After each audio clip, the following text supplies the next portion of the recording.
quickly. Call 344-4980 today and put radio recruitment to work for you. Who says money doesn't grow on trees? Cocopah Casino and Resort is shaking the money tree this November. Every Wednesday and Saturday, one guest every half hour will be drawn to play our Money Tree Plinko game. You could win up to $400 in rewards play or $500 cash every half hour. Drawings are every Wednesday and Friday in November from 5 to 9 p.m. Earn entries by playing your favorite slots and table games with your rewards card. For complete rules, see the Cocopah Casino Rewards Club. We love our locals at Cocopah Casino and Resort, South Highway 95 in Somerton.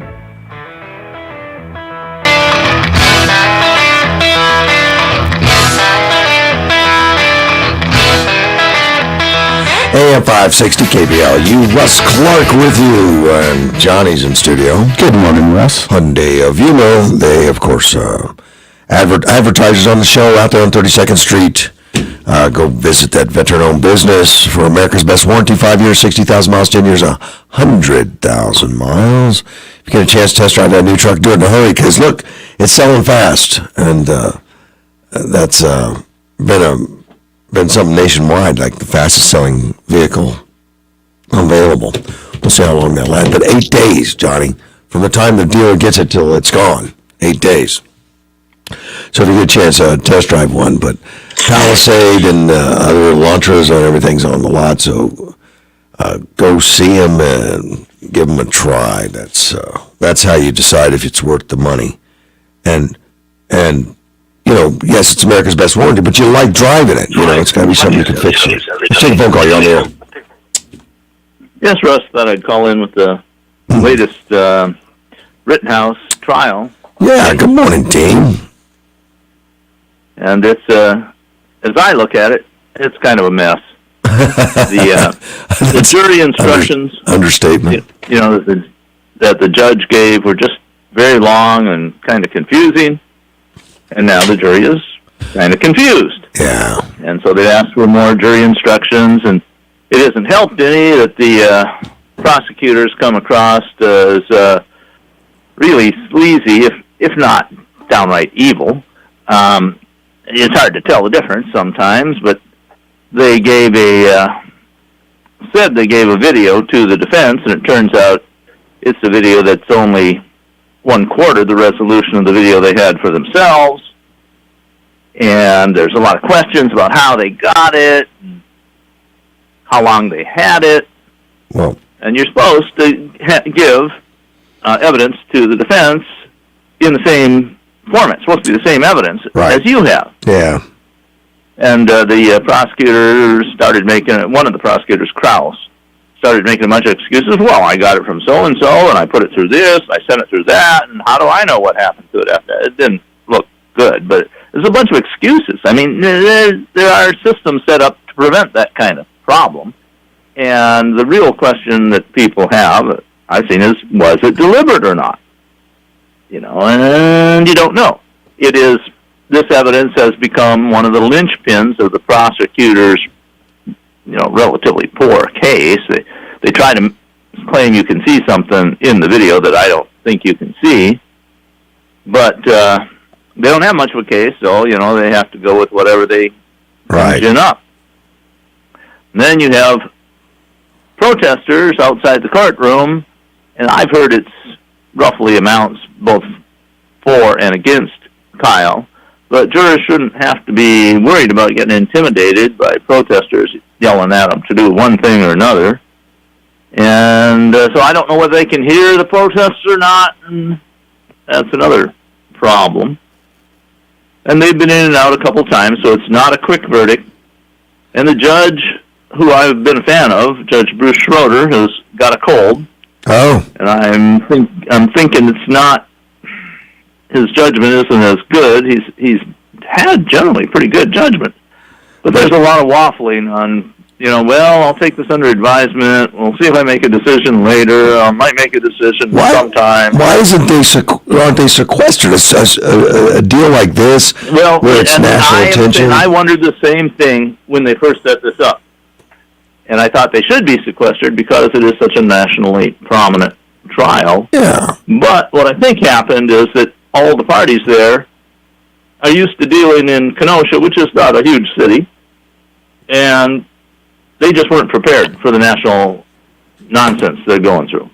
They got rioters and protesters probably following these jurors home. I mean, this isn't safe. We don't know about that, but it's bad. You know, it's really bad to have jurors that have to worry about whether they're going to be harassed or attacked or their homes burned down. I mean, it's just not good. It's not the way the system is meant to work. If they're going home, they're going to be exposed to it all, much more so. Exactly. And they can't, even though they're told, don't discuss this with anybody. Yeah. Well, you go to a restaurant and a couple across the aisle are vociferously discussing the case. What are you supposed to do, plug your ears? I mean, it's really gotten bad. There's several prominent possibilities for appeal so far. What I think is happening, and it's actually been discussed outright in court without the jury there, between the prosecutor, the defense, and the judge. And basically the judge has said, well, you know, why don't we wait, see what we get from the jury? Maybe we'll have to, if they acquit, then we'll not do anything. You know? That's the wrong thing to do. That's not good. No, it's not. I think that now that what makes me speculate a bit is that Schroeder did something kind of like this with the gun charge. I believe Schroeder knew from the beginning the gun charge was bogus. Of course they did. They testified that it was to that, basically. The charge was filed by the prosecution legally. So I think he believed he couldn't just dismiss it. So what he did is he kept delaying, working on or making a decision until just before the end of the trial, and then he dismissed it. Well, but the prosecutors, he asked the prosecutors questions about it, like, was the gun length improper? No. And so it was legal. And they said, yeah, it's legal. The prosecutors told him that. Because there never was any there. No. But they knew it all along and kept this charade going for the jurors. So no wonder the jurors are confused. No. There was very little inference or discussion or argument about the gun during the trial. But it was a charge, though. They saw the charges. It was a charge, and the judge says, you know, I'm going to tell you later what the law is on this. Don't depend on the prosecutor. Don't depend on the defendant. Don't depend on the defense. I will tell you what the law is. And then he dismissed it, so they never heard the law. Well, and even in the closing, he said it was illegal. The prosecutors. That's the other thing that I call quite sleazy. I don't know how much, if prosecutors traditionally have tremendous leeway, and I think they do have quite a bit of leeway. No. I studied self-defense law for about 40 years. Yeah. I mean, I'm not a lawyer, but that's an area of my interest, and I've studied it a lot. Dershowitz said that there should have been objections. There should have been objections to that, because that's not proper. No, see, I'm thinking there probably should have been. But, you know, the other side of it is that people say, well, when your enemy is making a lot of mistakes, don't interrupt them. Oh. You know, when the prosecution is saying things that are flat out not true, do you want to object, or do you want the jury to say, wow, this prosecutor has really got things wrong? The problem, of course, if you've got a jury that is uninformed, they may not know the prosecutor is wrong. And they may take it as gospel. And, you know, when you have a prosecutor that says, when you bring a gun to a fist fight, you've lost your right to self-defense. That's just simply not true. George Broad's telling me that Antifa has been doxing the jurors. I've heard that.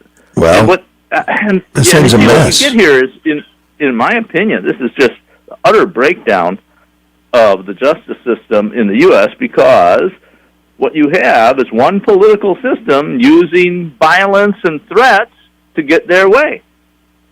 And the prosecutors are on the side of that political system. They're saying, you can't defend yourself against us, because we will go after you, we will hound you, we will put you in jail. The actions of Kyle Rittenhouse, in my opinion, are one of the clearest self-defense cases I've ever seen. In every single instance, he's running away from the people who are going after him. Yeah. I mean, you can't have it much clearer than that, that they were the attackers.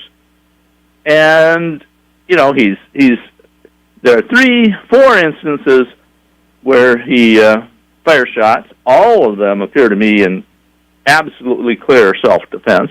One is, this guy, the first one, Rosenbaum, is running flat out at him and trying to get his gun. And you don't have to get into a wrestling match with the guy before you stop that. And he shoots him. And he shoots very fast, trying to stop the threat, and it looked perfectly legitimate to me. Then, the second one, he's going down the street, and he trips, or he's hit, actually, on the back of the head once or twice, once with a skateboard, once with something else. We can't be 100% sure. And about 20 feet further on, he falls. And you have this guy running at him and trying to stop him with a flying kick. And, that is potentially life-altering injury. You get big, heavy boots, and you slam your foot down somebody with the full force of your 200-pound body on it. That's definitely a deadly threat. More people have been beaten to death and shot by AR-15. So exactly correct. And then you have the guy with the skateboard, Anthony Huber, hitting him hard on the head.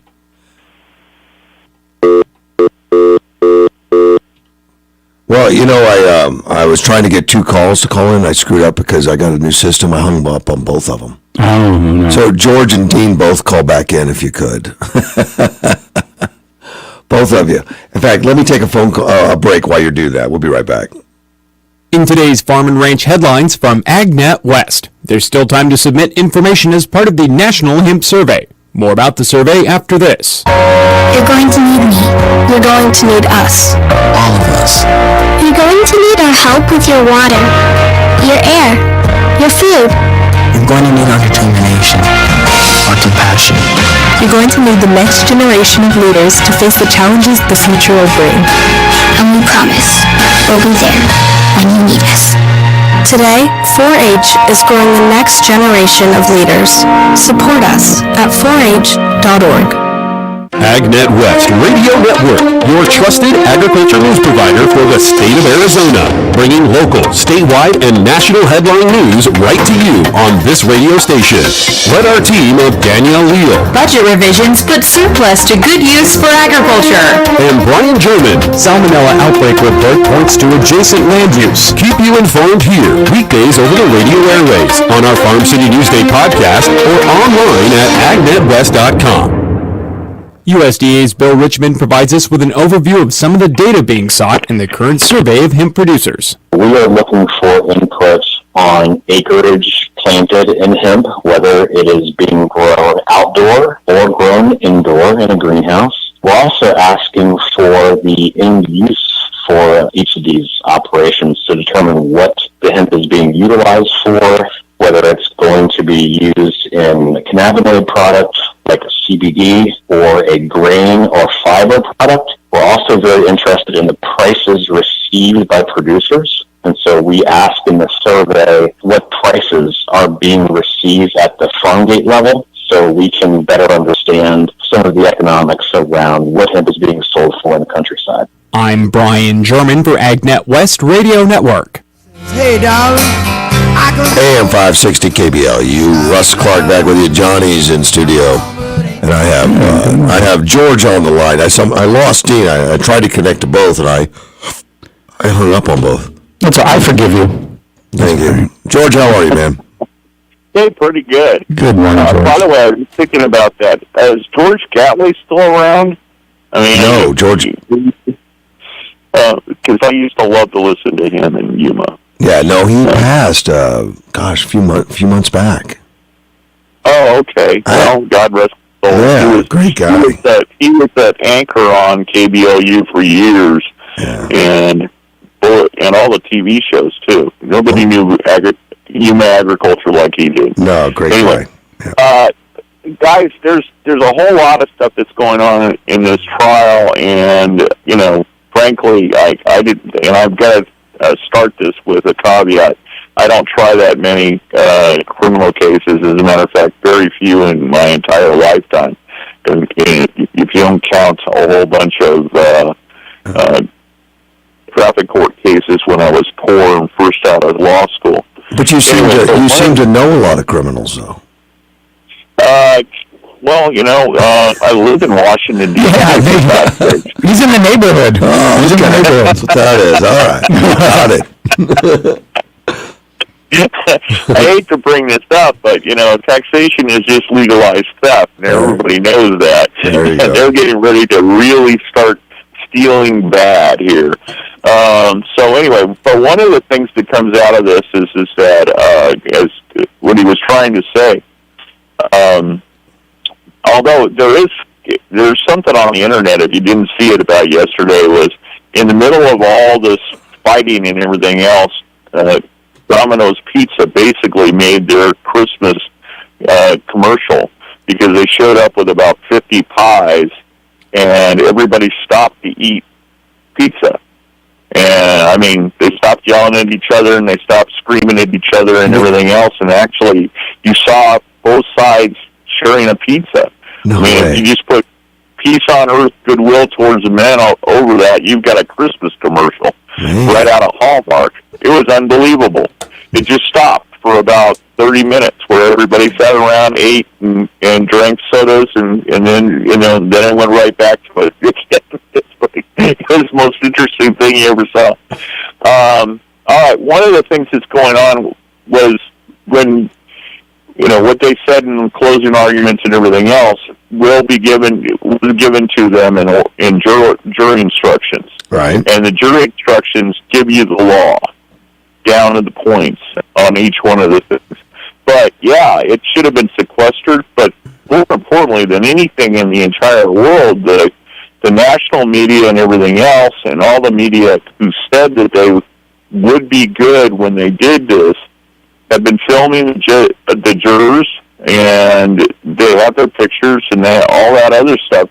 And that's one of the reasons why we can't have cameras in the courtrooms, because it will change a case, especially when you've got the media's thumb so hard on one side of this scale.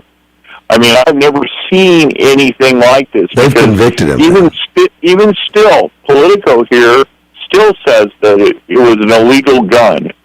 And that, yes. And when they're talking about it, my favorite one was somebody said it yesterday. Well, the guy crossed state lines with an illegal gun.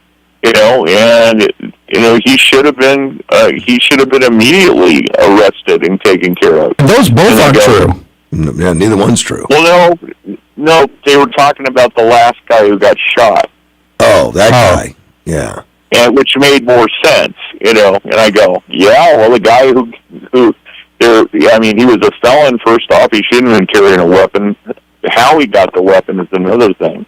But more importantly, he even admitted it in court that he said, well, no, he didn't aim the weapon at me or shoot me until I pointed my gun at him. Right.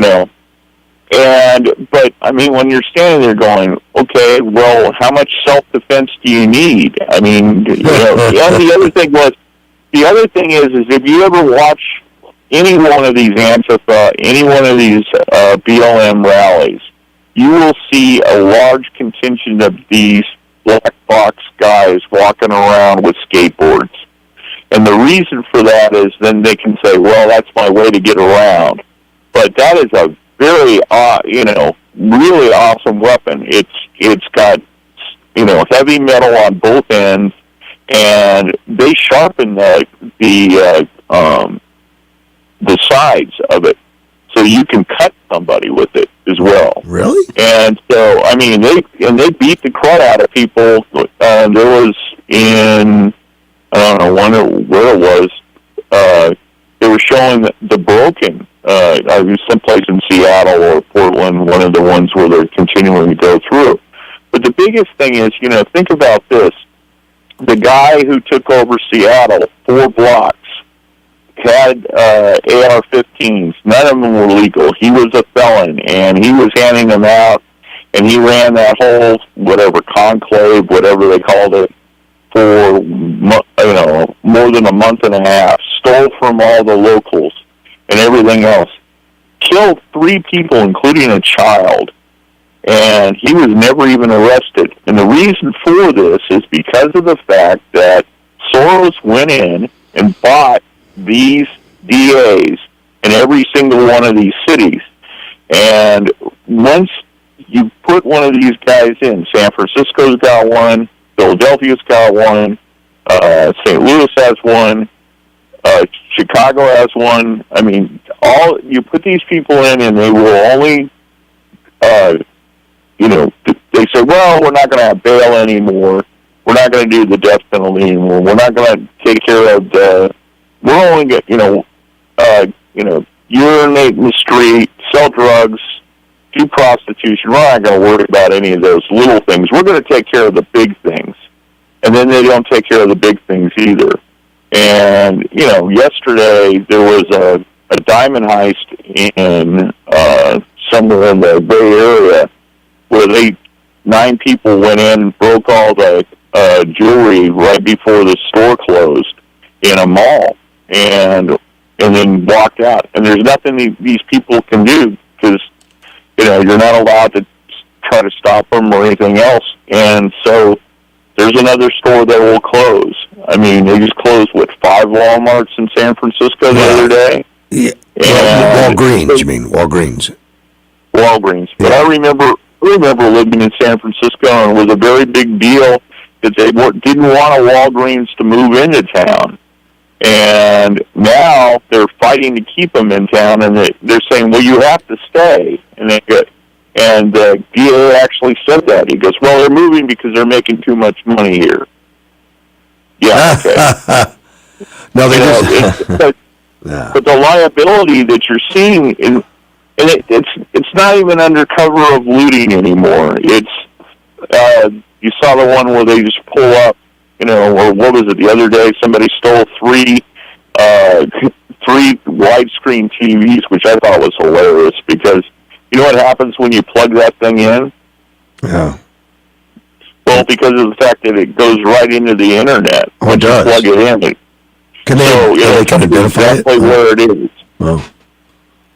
So all you have to do is call the cops, and the cops will go find wherever the TV is. They'll hide. You're under arrest. So, or if they do that. But the problem is that somebody asked me about this, and this is the last thing. Somebody asked me one time, why would Soros go in and do this? And I said, the oldest reason in the world, money.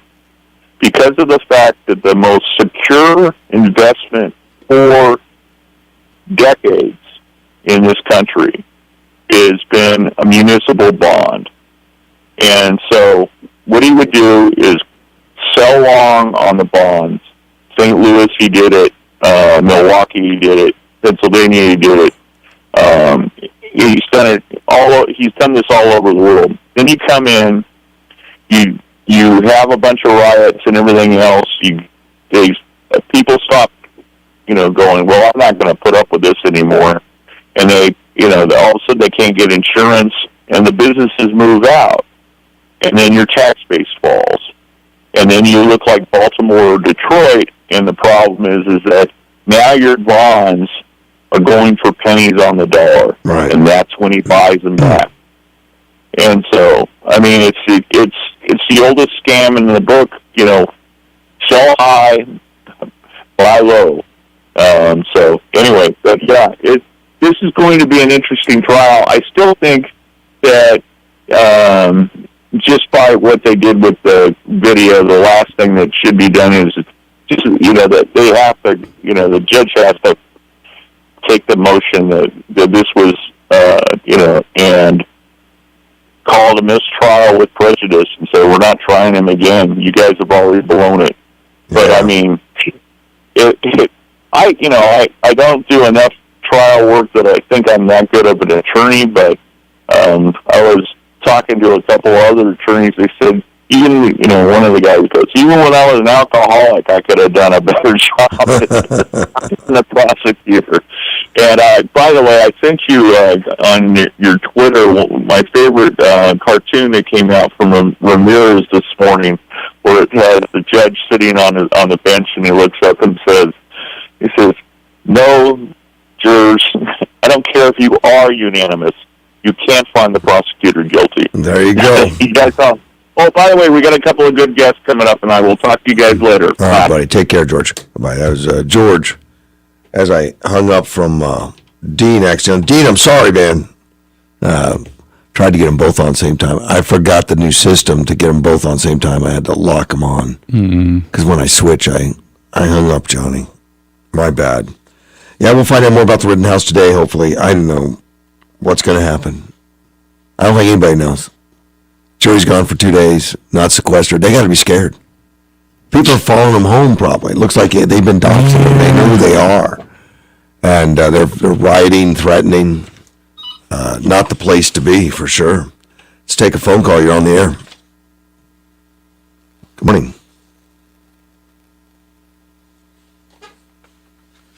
Well, that's not me. I answered it. You know, I hope it doesn't go to a mistrial. I hope that doesn't happen. I hope the jury's able to come to a decision, and you don't need any more muddied water, so. No. No matter what happens, there's going to be a riot. Well, yeah, that's obvious. But. You know, I hope they have enough National Guard, and I hope they have enough stuff there to get that all done. Good morning. You're on the air. Hey, guys, how you doing? Doing well, OG. Good morning, OG. I just found out something that's going to be very monumental to the advancement of Yuma, Arizona. What's that? It's going to be the most beneficial thing. Somebody must have heard me talk about this 2 years ago, and I want to thank him on the air if I could. Sure. His name is Paul Gravaga. You know, I've never spoken well of him, but I want to thank him on this one, and Kirsten Cinnamon. All right. Those are the clues, and you know where I'm going. I don't. I'm not sure. What is it? Well, I've been boasting, I've been asking, and I've been wanting to know why no one has been talking about this. But these two guys have been out and they have a $10 million grant so far to restore the Del Sol Hotel into a transportation hub. Oh, I did read that. Yeah. Yeah. Mm-hmm. Well, that's monumental. I'm going to tell you. I don't want them to get in a hurry on this thing. Don't hurry up and build it. If you want to see what hurry up looks like, go look at the federal courthouse. Look at that rusted piece of crap they built for $16 million. Yeah. And you could take $10 million down there, and that's going to start the groundwork for the blueprint, the master blueprint. You want this thing to represent Yuma like the National Cathedral does Washington, D.C. You want to be the grandest thing. It's just what you want. And you want to go and be looking at that train station over in West Winter Haven and move it over if they'll let you, or restore it in place or something.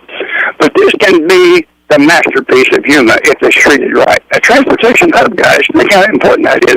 Making a charging station, a free Wi-Fi, a snowbird and Cena, a local hangout.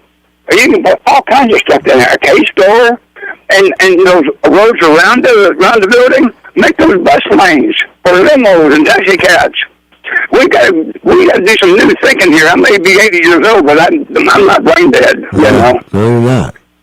No, but make those like a one-way bus lanes. You know, I mean, just moving down those two streets for maybe 6 lanes wide for buses and limos and taxi cabs to come in. Let's not get carried away with freaking signs that goes, don't do this, don't do that, no parking here, and forget the curb crap. Okay? Right. No, you want to make this thing. Go to Europe. Go to Frankfurt on Main, West Germany. They'll show you what curves are not. And curves ain't the answer, and signs. Just give people a little credit. This can really be monumental. Because remember the Grand Cathedral, and I'll get off with this, the cathedral is a British church. The Church of England owns it.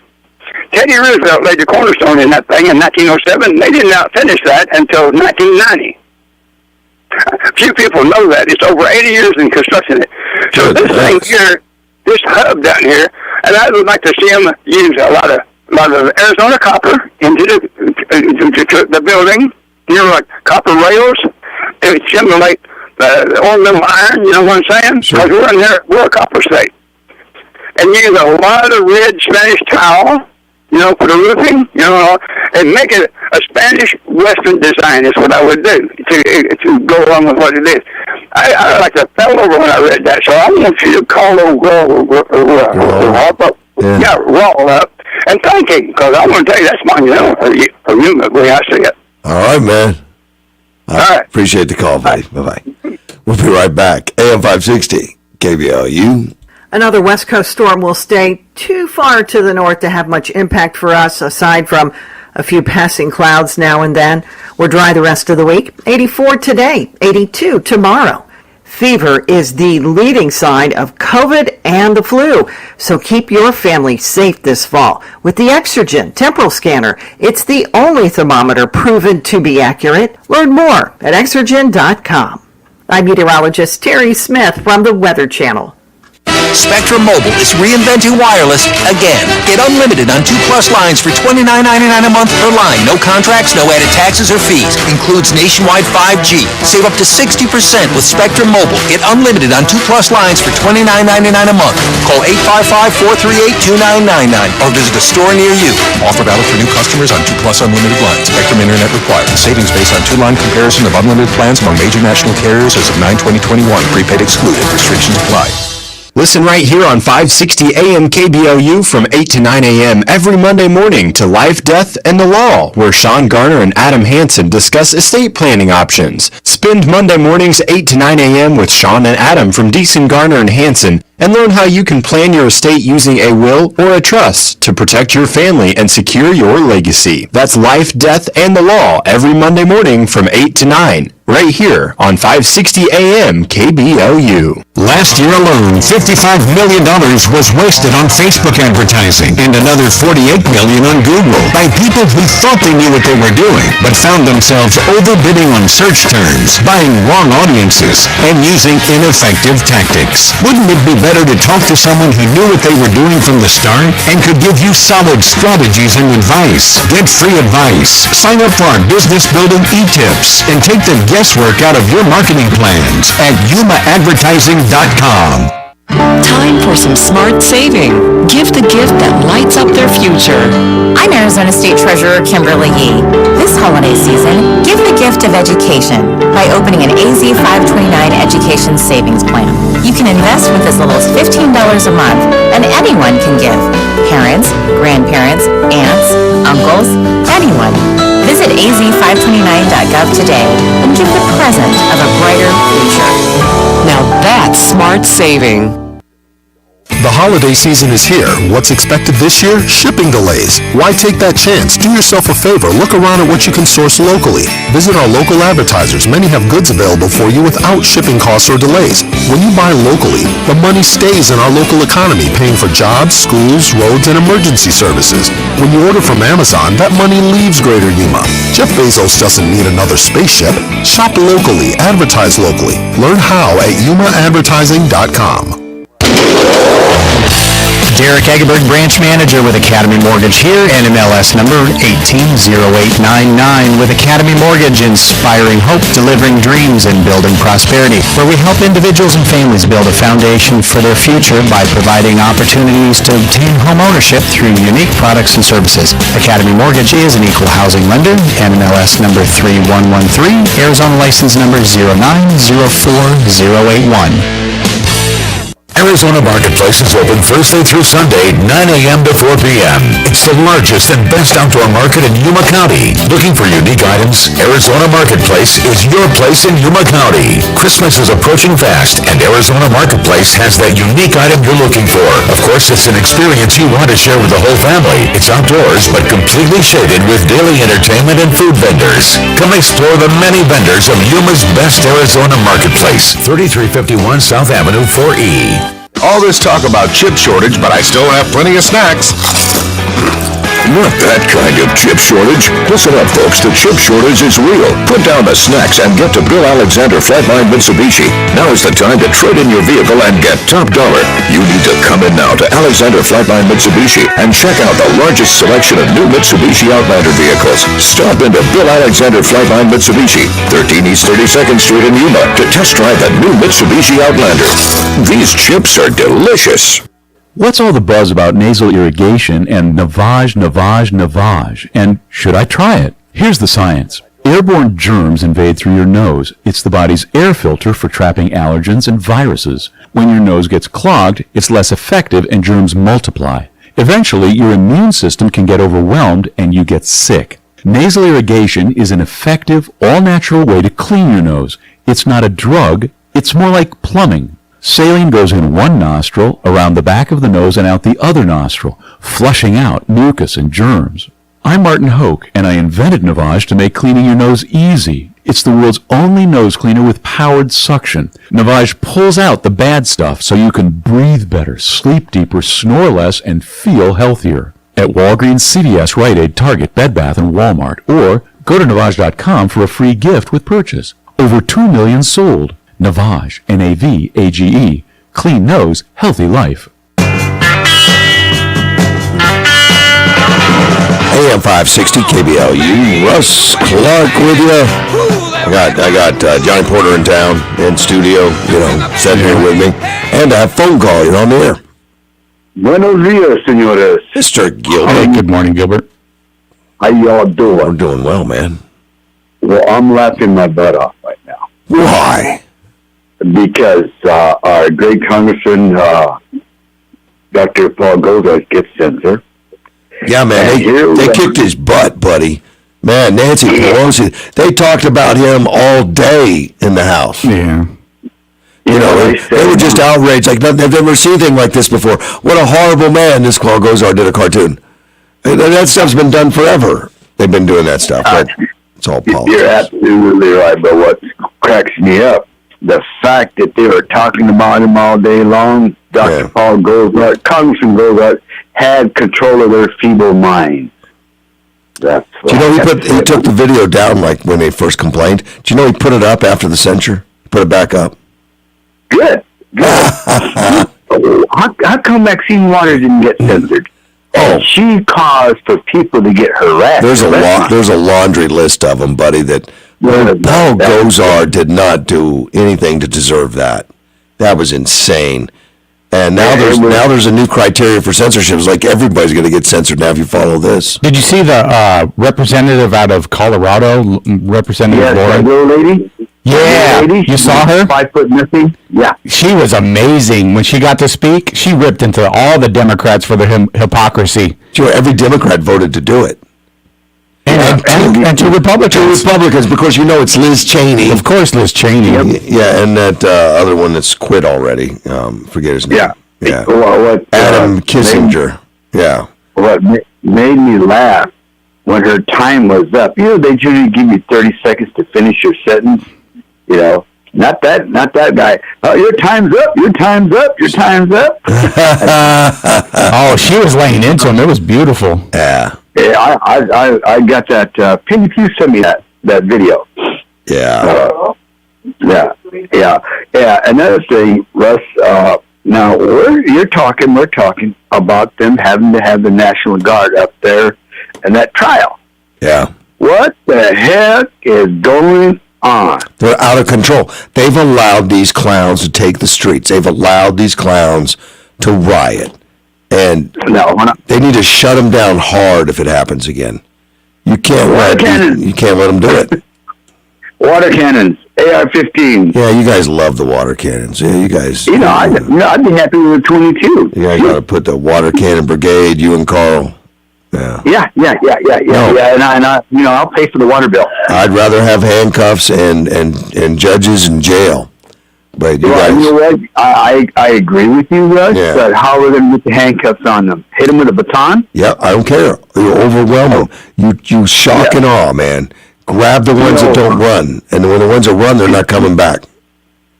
I say hit them with dye. That way you know where they're at. Well, that's okay.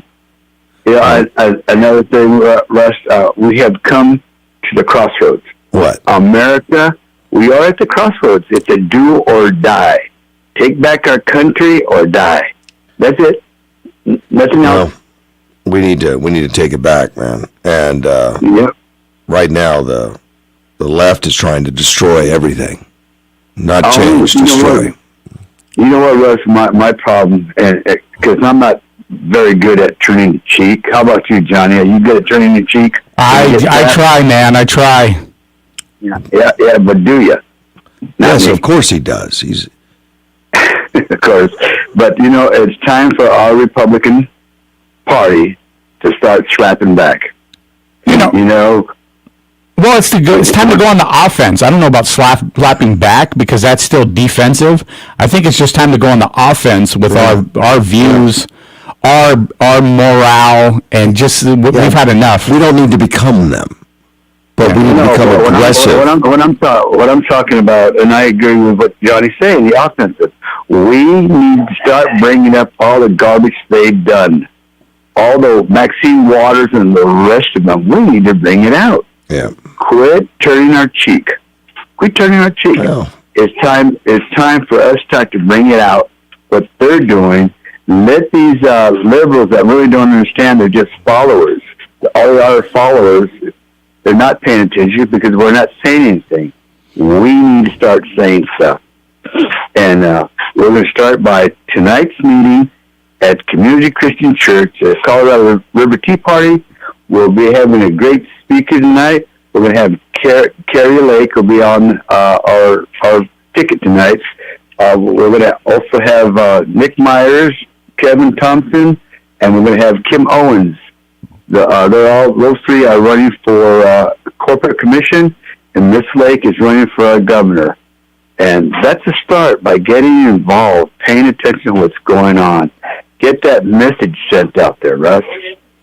Yeah. We have to take the country back. We've got to quit being lollygagging sissies and just taking the punch. Nope, no mas. Yeah. That's all I got to say. I thank you, sir. You take care, man. Bye-bye. I agree with him, and we also got Carrie Lake coming up at 8 o'clock today. You're on the show. Yep. So if now, listeners say, what? My fact checker. What'd he do? He agreed 100% with OG. I'm going to have a talk with him. Take a phone call. You're on the air. Yeah. I recommend you get rid of that second line. I called in about, 10 minutes ago, and you kept answering the first line, I guess, and I just sat there and listened to what you had to say on my phone. So if you're not going to answer it, you ought to just get rid of it. I don't even have a second line working, man. I got it unplugged. Well, apparently you must have some working. I listened to you guys all through the break, and then you probably picked it up as he called, and that's when it went off. I must have picked up. I take it off the hook. So you must have been. You must have been sitting there on the table. You're not in the system, though. You're just a phone receiver was on the table. Well, I guess you're the guy. That one. Oh, okay. Yeah. I think it worked then. All right. Well, I don't think it works very good. I mean, if you don't answer, it's like if you got a phone, you don't answer, then what good is it? So, anyway, that's neither here nor there. I'm just letting you know what went on here this morning with that. So, I haven't heard from any of these folks that called in about this trial. There's something that's very seldom said. You don't hear about. It's called jury nullification. Do you know what that is? No, tell me. Well, jury nullification, basically, they don't like to hear it in the courtroom. They don't like to hear it in the jury room. Is the jury, even though the judge says you got to follow the law, this and that, the jury don't have to follow the law. They can say, you know what, we don't think that law is any good, and so we're going to find the person not guilty because even though he violated the law, it's really, we don't think it's a good law to begin with. Yeah. And that is perfectly legal. Right. And they can't do anything to the jury for doing that. Nope. But it's pretty much kept under wraps. If an attorney brings it up, and they're going to bar him. If a juror brings it up when a jury selection, she's not going to be selected. There's a lot of things that it's like the third rail. You don't want to touch it, but once you get in that jury room, yes, you can go. You can come right out and say, you know what, that law is really a stupid law. So we're not gonna find the person guilty on that, even though he violated that law. It's called jury nullification. You ought to look it up if you're not familiar with it. I've seen it in the past. Yeah. Yeah, so that's another option. I mean, they don't have to follow the law like the judge told them. They don't have to follow any law. They're right there. They're the lawmakers. When they're in that jury room, they are the ones that decide what laws need to be upheld and what laws they want to just sweep under the table. Got it. And there's always that possibility. I mean, it can be done. Yep. Agreed. Take care, man. Bye. Bye. Yeah. Apparently, he must have called it just as I was taking. Yeah, it must have been that second. That split second, yeah.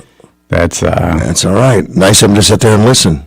Well, yeah, I guess. Wasn't anybody going to answer the thing, but I don't think I'm going to disconnect the phone. Bill Maher, you a fan? Bill Maher? I'm sorry, Maher. Actually, yes, I am a fan of his. At times I am, but he's so political, I didn't like his politics. Can I say something? No. Okay. Okay, go ahead, say it. Well, I'm going to say that I am a fan of his comedy, his brand of comedy, so that's what I'm a fan of. So I try to be objective, but yeah, not always of his politics. Let's take a phone call. You're on the air. Hey, good morning, Russ. How we doing? Doing well, Carl. Good morning, Carl. Good morning, Johnny. Russ, my 2 cents for today is, when we had this riot in Kenosha, and you send in your National Guard, how many of the National Guard boys do you think we're going to take to the hospital with injuries? Probably a few. I don't know. Could be. Well, when Gilbert and I show up with our rainbow cannon water gun. Oh, man. Well, okay. Hey, how many of our good soldiers are going to get hurt because of some people want to actually... They're going to probably slip on the water and fall and break their back is what's going to happen, and that's why I oppose that water gun, because it makes everything slippery out there, and you're going to fall down. Well, you want these National Guard... You're just creating a hazard out there with these water guns. You're creating a hazard. People are going to fall down, break their heads. You're going to get the city sued. I can't believe it. Anyway, hey, Gilbert was talking about tonight. Well, Saturday we're going to be down at the farmer's market getting petition signed for candidates. So come down and visit with us. I'll do it. And tell them I'll show them a picture of my water cannon. All right, buddy. You need one. All right, man. I do. Take care. Bye-bye.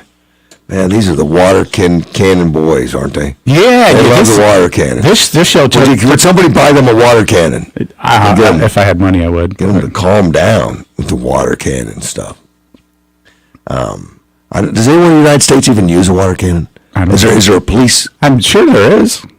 Used to be years ago. I'm sure there is. I'm sure there's some place. Europe has some. Yeah. But not. I don't think anybody does. Well, what I'm saying is, I'm sure there's some city, some state that allows it, but maybe not uses it. But I don't think so. Maybe in the South. Come on, there has to be something. That's what it was. It was always seen as a racial thing and all that. And have you ever seen people use a water cannon in some of those old videos? Oh yeah, they were knocking they people throw them off their feet. They fly up in the air. Yeah, I'm sure the hospital filmed those guys. Jeez. Yeah, that's pretty brutal stuff. That's what Carl and Gilbert want to do. Wash people down the drain. They're just teasing. I don't think they want to do that. They love that stuff. Who do we got coming up at 7? Amanda Ray. She's the one with the school board here in Arizona. Yeah, and the Scottsdale that they were having a dossier on trying to get dirt on people. Yeah. The school board. Yeah, she's going to be on at 7. That's some scary stuff. If you know your name's on it. It's so far out of line, it's ridiculous. Shouldn't happen in this country. But here's the thing. What? It's happening on the federal level. I know. It's on the federal level where they are calling these parents terrorists. Yeah, collecting dirt. And that thing was all set up, now. Now we know the AG lied about that. Did you know that? Yeah. There's some internal memos that came out that that thing was all organized. Yeah. Yeah, It's bad, man. But the thing is, if you allow it on the federal level, or you even tease it, toy with it on the federal level, you embolden these smaller state level guys to be able to go do it, because it's like, hey, this is what the federal government's doing. We're not going to get in trouble. We'll be fine. More communist than the CCP. Yeah, it's horrible. I can't imagine her what she felt when her personal information is featured in this whatever, like a forum or whatever it was. But just, geez, that's sick. That's intimidation. Obviously, my fact checker has done something to harm himself. I don't know what it is. Well, I understand he was out, testing some equipment on Monday, and I think he had a head injury. He says, you need to help people stop attacking the Democrats. Think about what they have done that is great. I hate to read it, Johnny. I think he's suffering. Someone should please take care of this man. Oh, well, if you're listening. Yeah, increasing SALT deductions to $100,000 to help the poor millionaires, multimillionaires. SALT is state and local taxes. Now, the SALT deductions were cut down under Trump to where millionaires and billionaires couldn't pay millions of dollars to a state tax and then deduct millions of dollars from federal tax, which was wrong. He's celebrating they put that back in because it's protecting the old millionaires, those multimillionaires. Increasing corporate operational competition by reducing small business white supremacy. In other words, the big businesses don't have to worry about small businesses getting big anymore because they're killing them. They're killing them. They're killing the small business. They're killing them, Russ. So the big businesses don't have to look over their shoulder anymore. They can just, operate as usual.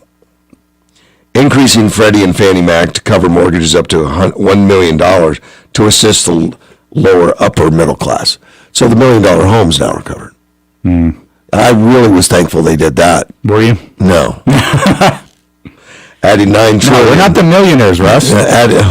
People might think we are. Sometimes I keep forgetting. People might think we're millionaires.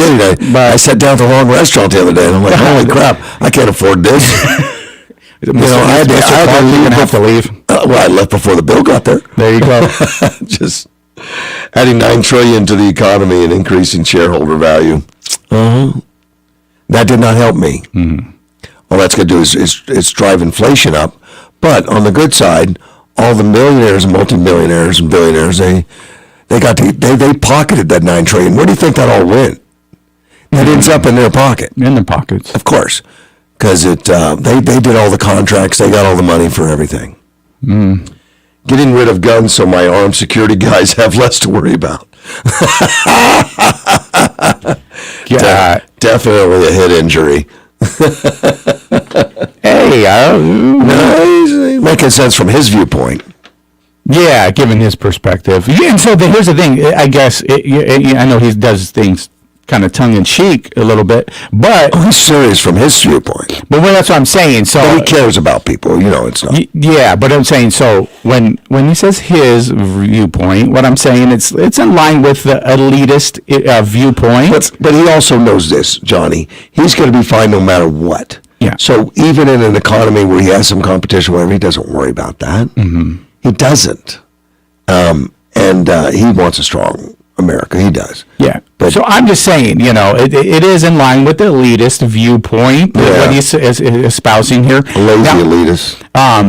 But here's the thing. I don't understand how they've brainwashed these people that are on the lowest end of the spectrum into believing that these elitists have their best... because CNN, MSNBC said this is all good for the best intentions. Best intentions.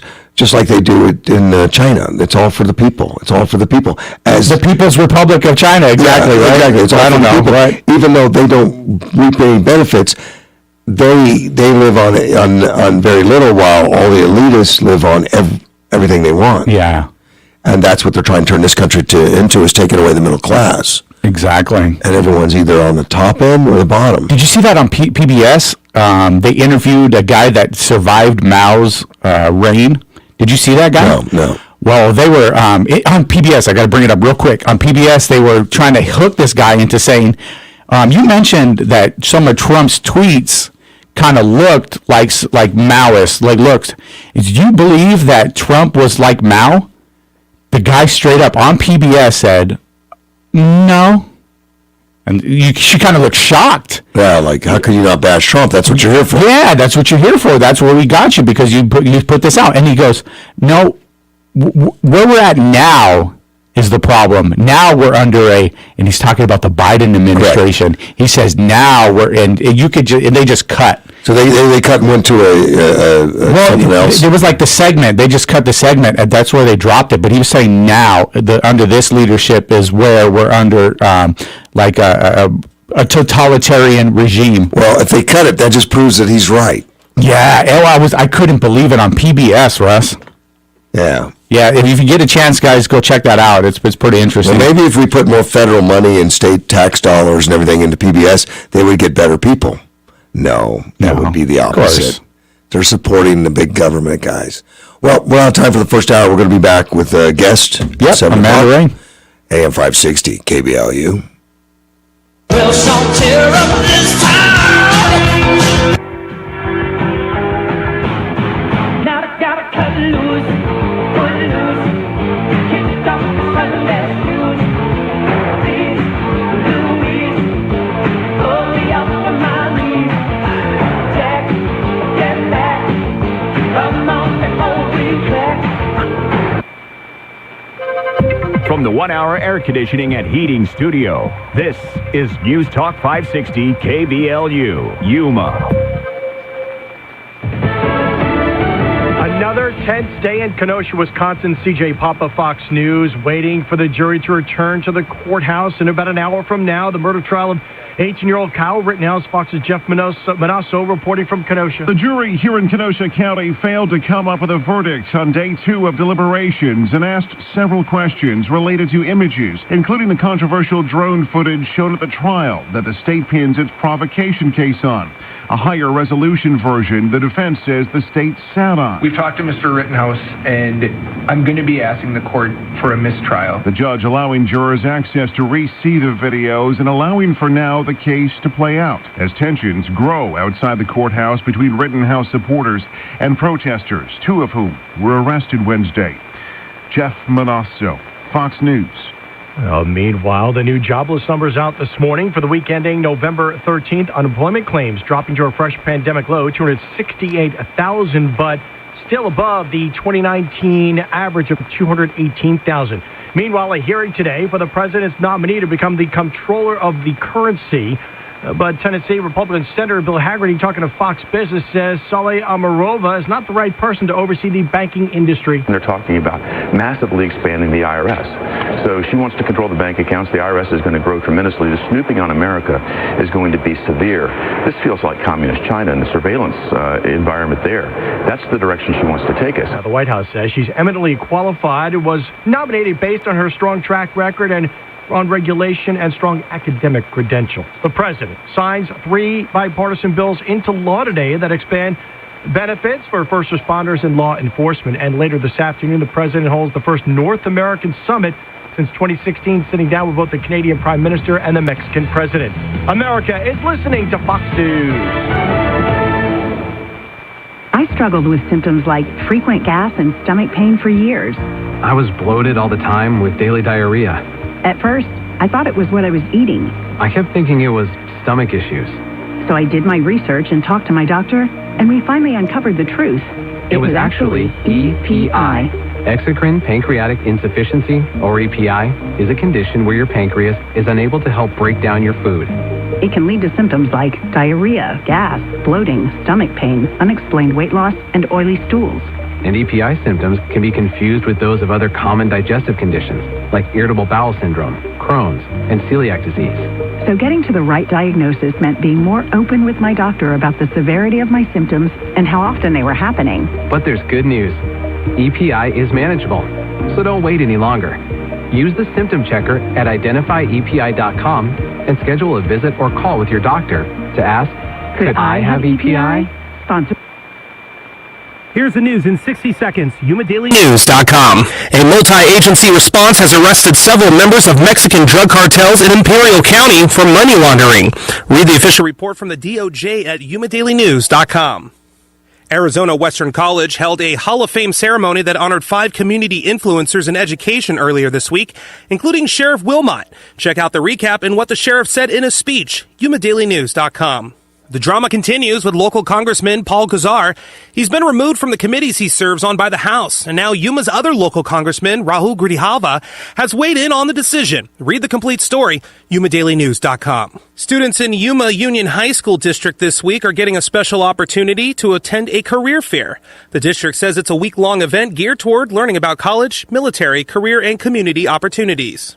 If you have an idea for a local story, send it to newsroom@yumadailynews.com. We'll take a look. For now, that's the news. I'm Andrew Caravella. Who says money doesn't grow on trees? Kokopah Casino and Resort is shaking the money tree this November. Every Wednesday and Saturday, one guest every half hour will be drawn to play our Money Tree Plinko game. You could win up to $400 in rewards play or $500 cash every half hour. Drawings are every Wednesday and Friday in November from 5 to 9 p.m. Earn entries by playing your favorite slots and table games with your rewards card. For complete rules, see the Kokopah Casino Rewards Club. We love our locals at Kokopah Casino and Resort, South Highway 95 in Somerton.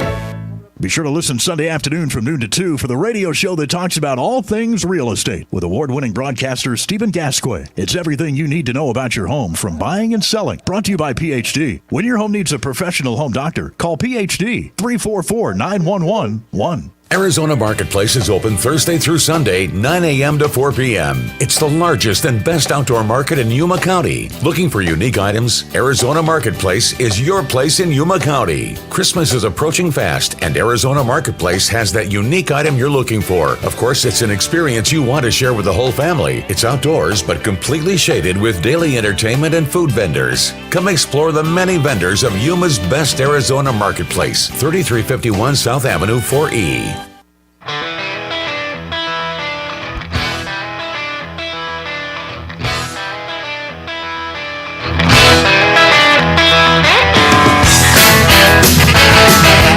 AM 560 KBLU. Russ Clark back with you. It's Thursday morning, 7:05. Johnny's in studio. Good morning, Russ. And I have the guest that you set up, which I thank you for, Amanda Ray. Good morning. How are you?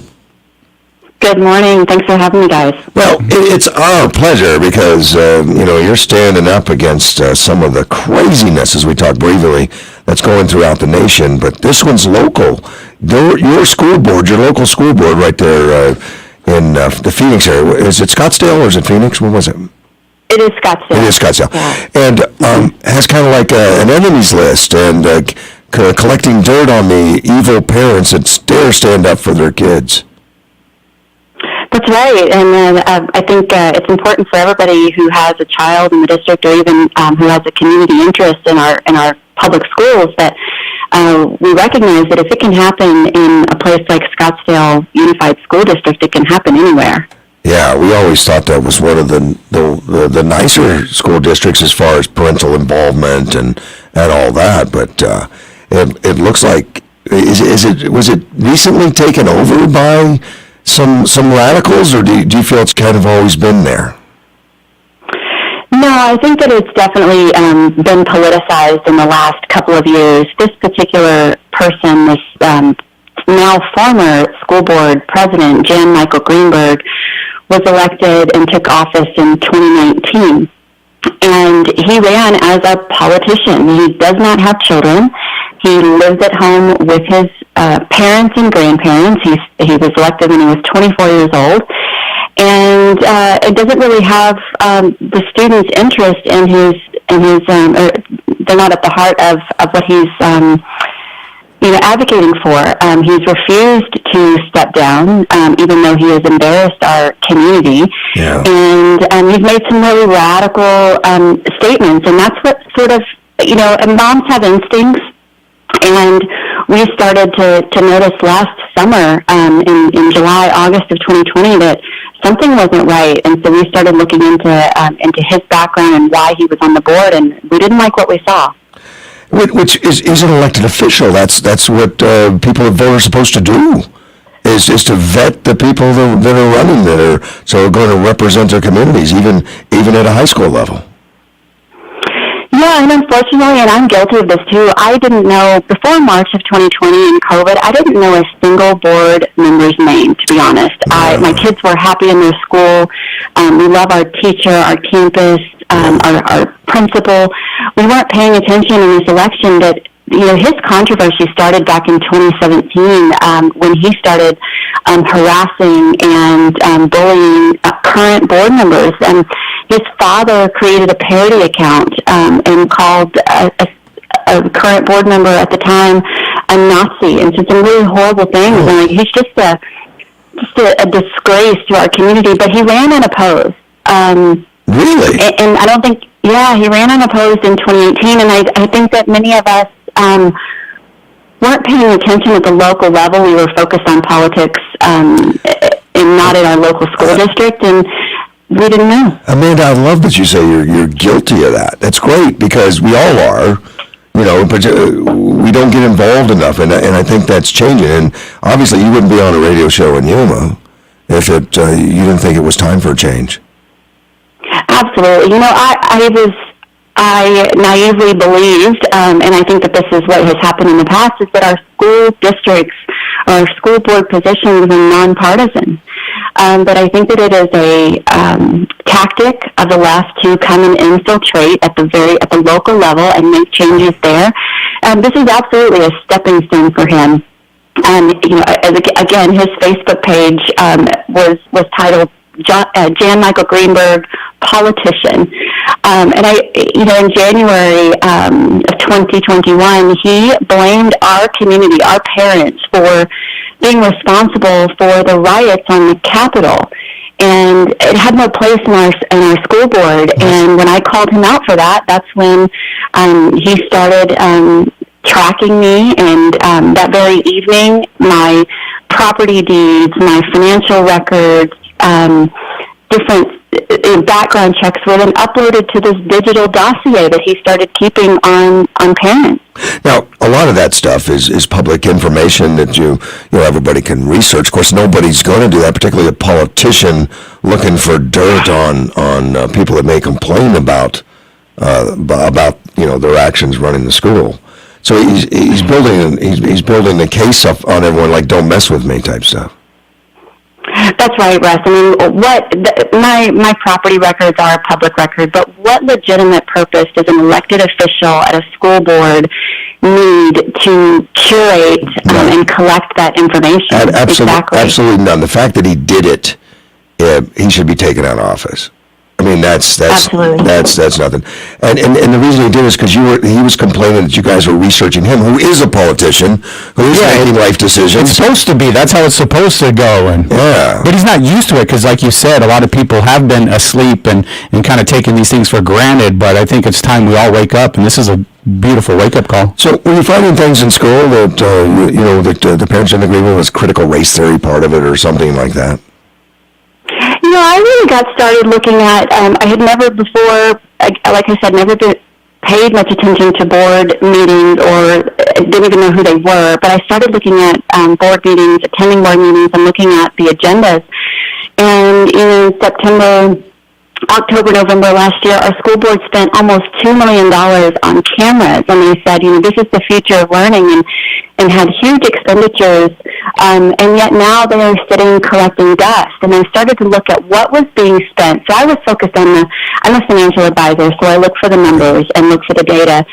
And I just saw so much waste, and then what they would say in a board meeting didn't actually translate to what was happening on campus. And I started questioning it, and that was threatening to the board, the superintendent, and the district. And they started to push back and try to limit our involvement in meetings. They kept us outside. They didn't allow us to come into the public meetings. They adopted $3.5 million of curriculum without having a single public meeting, and they're currently under investigation with the Attorney General for chronically violating the Arizona open meeting law, which, 2 years ago I didn't even know it existed. Yeah. But now you do. So, Amanda, are you running now? You're going to be on the board next time.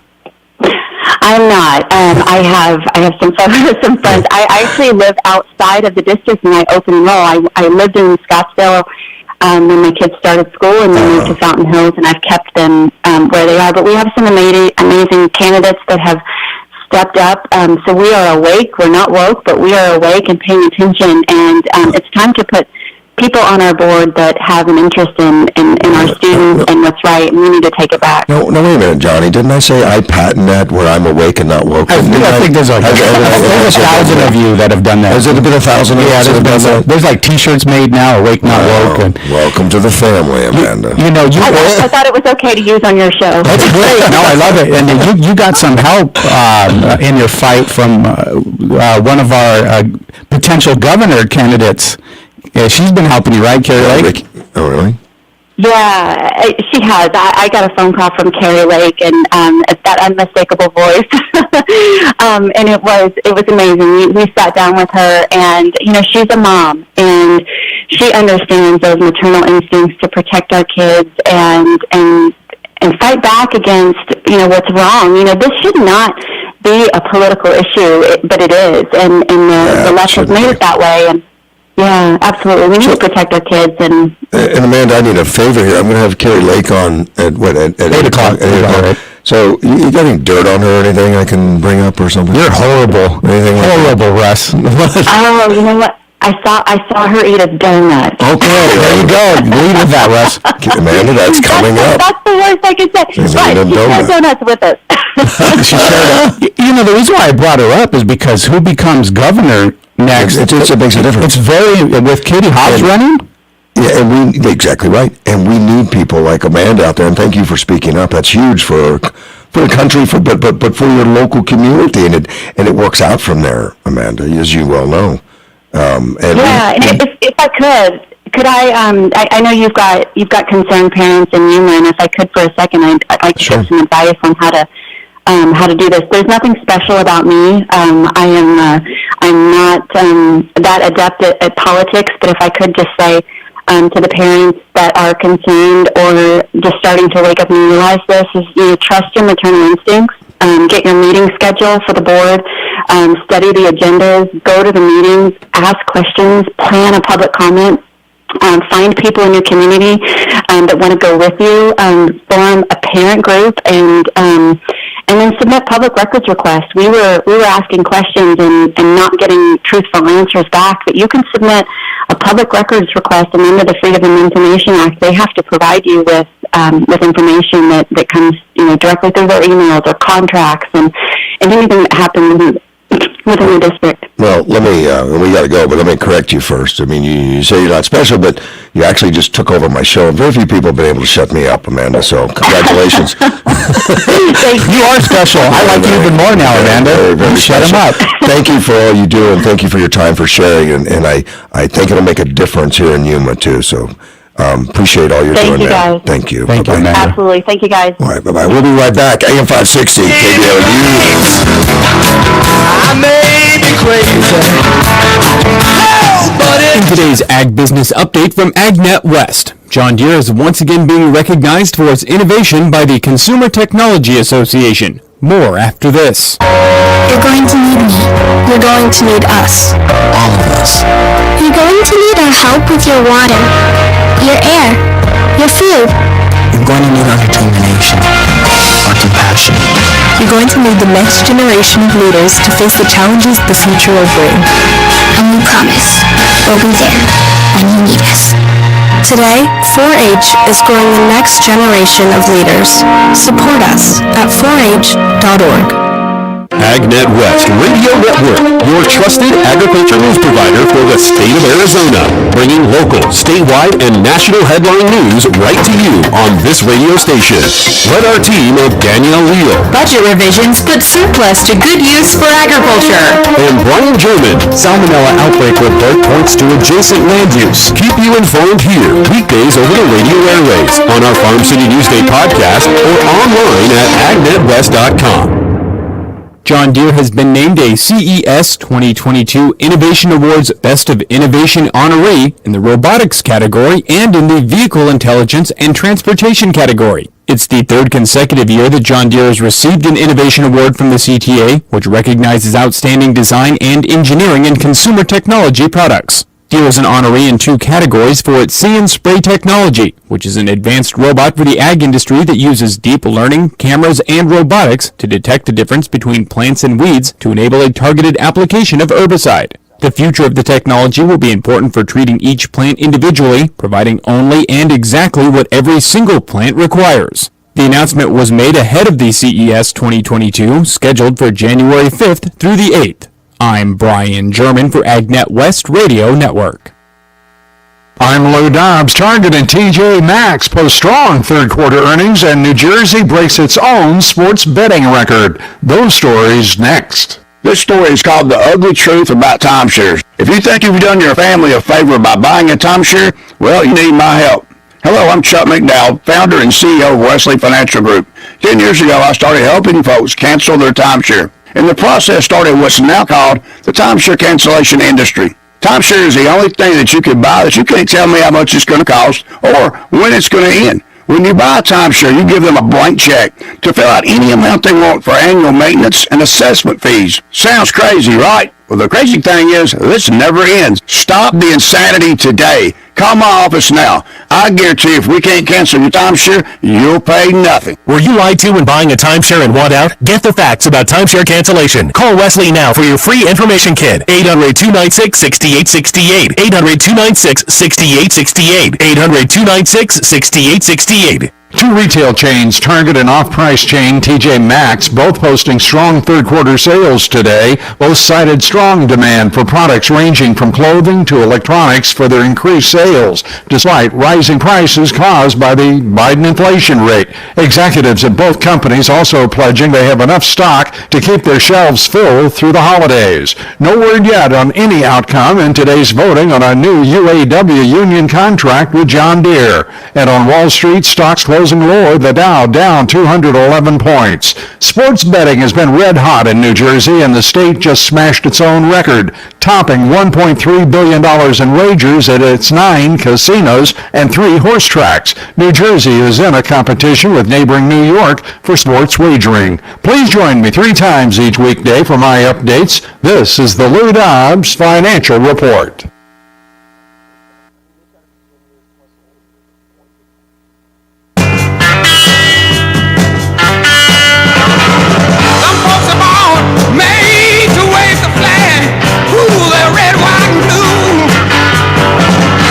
AM 560 KBLU. Russ Clark with you, Johnny, still in studio. Yep. You know, we have Dan in from the Caballeros de Yuma to talk about the Balloon Festival. Dan, are you in charge of the Balloon Festival this morning? I am. I'm the chairman of the Balloon Festival. That's what happens when you miss a meeting, you know? Yes, it does happen. Is that what it is? You miss and you get voluntold? Yeah. You're not going to say, oh, he's not here today. Dan's not here. Okay, good. He's the chairman. Right. Yeah, I'm the chairman now. Yes. Oh, that'll teach you. That's this weekend. It is this weekend. It's Friday, Saturday, and Sunday coming up this very Friday. Yeah, like today's Thursday. It's like tomorrow, Dan. How about that? Yes, it is. I'm glad you guys can figure that out. I still have my days in order, yeah. Hey, when you're the chairman, though, well, by this time, he's already exhausted and hasn't even started yet. Right? Oh, I bet. You know, the work all goes ahead of time, Danny. You know, I bet. With Dan, it's just making sure the balloons are coming, the people have all they need. A lot of logistics, right, Dan? You got a bit of logistics that come along with the balloon festival. Make sure there's enough gas. You got to get gas for the balloons. Right? Yeah, you think they just float. They do, but you need gas. And then what about Mother Nature? What about it? Well, you know, wind and... Yeah. Dan has no control. Wind is not our friend in the balloon festival, but... You know, we have it planned for our first Ascension tomorrow morning over at Kiwanis Park. Okay. And then we move into Saturday and Sunday mornings at West Wetland Park. And then we have the balloon.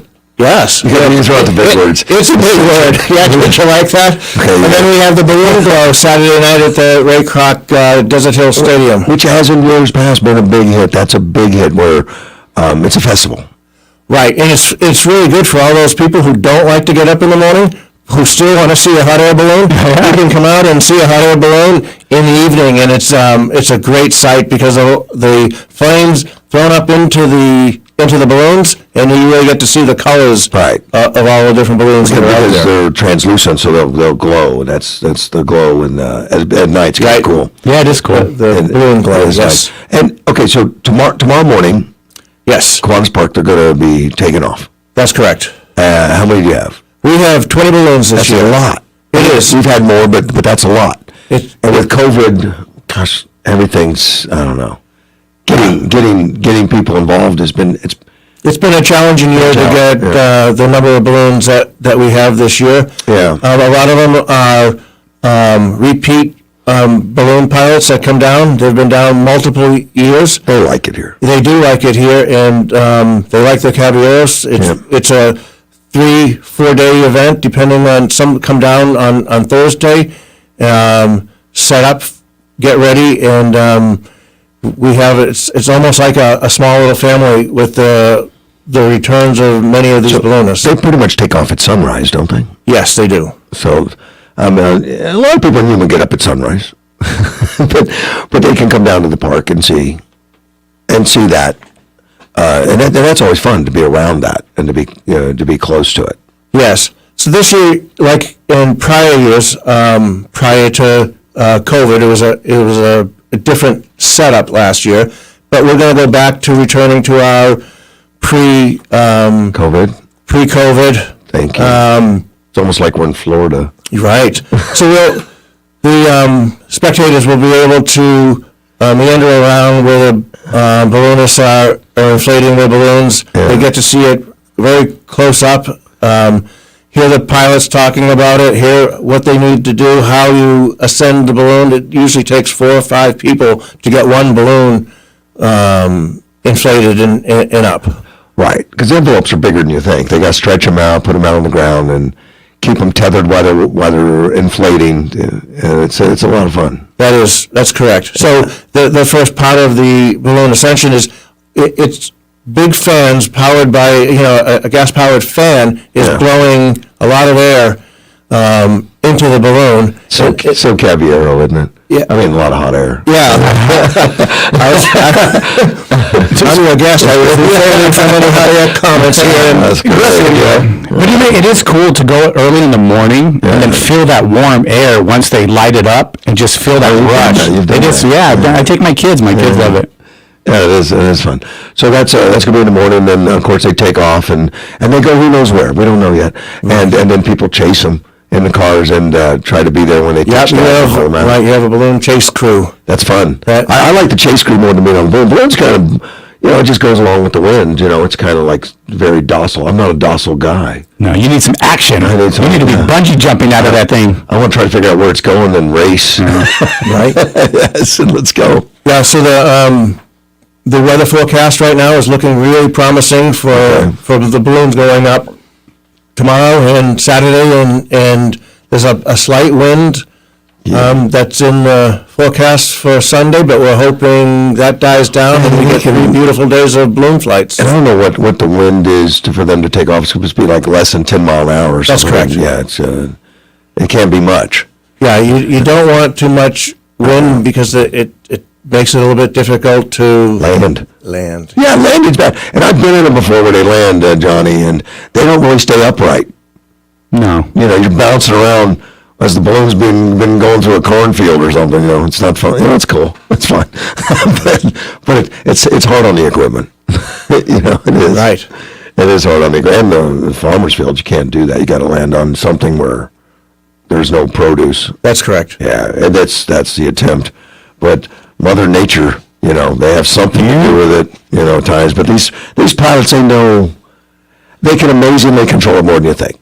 Yes, that is true. So, I mean, they'll look at from, a few hundred feet up, they'll look at a couple of cross farm roads through the fields, and they're skilled enough to be able to maneuver the balloon and land in that, 20-foot path.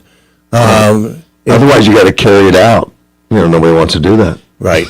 And those are pretty heavy. They're basically lazy. They're drinking champagne by then. Yeah, nobody wants to carry the balloon. No. You just got to wrap it up real quick and get out of Dodge. Champagne's still a thing. It is still a thing after they land. Not during the flight. Celebration to success, Johnny. Yes. I dig it. That's all it works out. Now, Saturday night, what time does that start? That will start, we start at late afternoon. 3 or 4 o'clock. Okay. And there'll be some music out there, and then the balloonists will come out, start laying out their balloons, and fill it up. Is that at Ray Kroc? It is at Ray Kroc. Okay. And that's very kid oriented. I mean, please bring the families. Yes, it is. Yeah, that's great. The kids love it. The kids do love it. Yeah, I will be out there with my granddaughter. She's 4. I don't think she's ever seen a balloon. Yeah, because we've had COVID. Right. It's an opportunity to bring families out to the Ray Kroc field and to really get to see all of the balloonists, and with the glow, it really brings out the colors. It's very family-oriented and friendly. What can we expect there, Dan? I know, is there food or? Well, we ask for patrons to bring, a donation, food donation. Okay. We'll go to the community food bank. All right.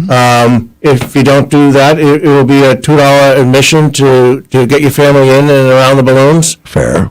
And are there going to be anything there other than the balloons? Carnival rides or? Well, we aren't having carnival rides this year, so we have music going and then the balloons, and then afterwards there's firework display. Haha. Yep. So that's always a big winner. I don't know why people love that firework display. It's a wonderful display going on this year. They do.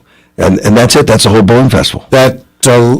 It's not a hard job then. There's nothing much to do, Dan. Right. What are you so tired for? Well, I might even miss another movie or two. All right.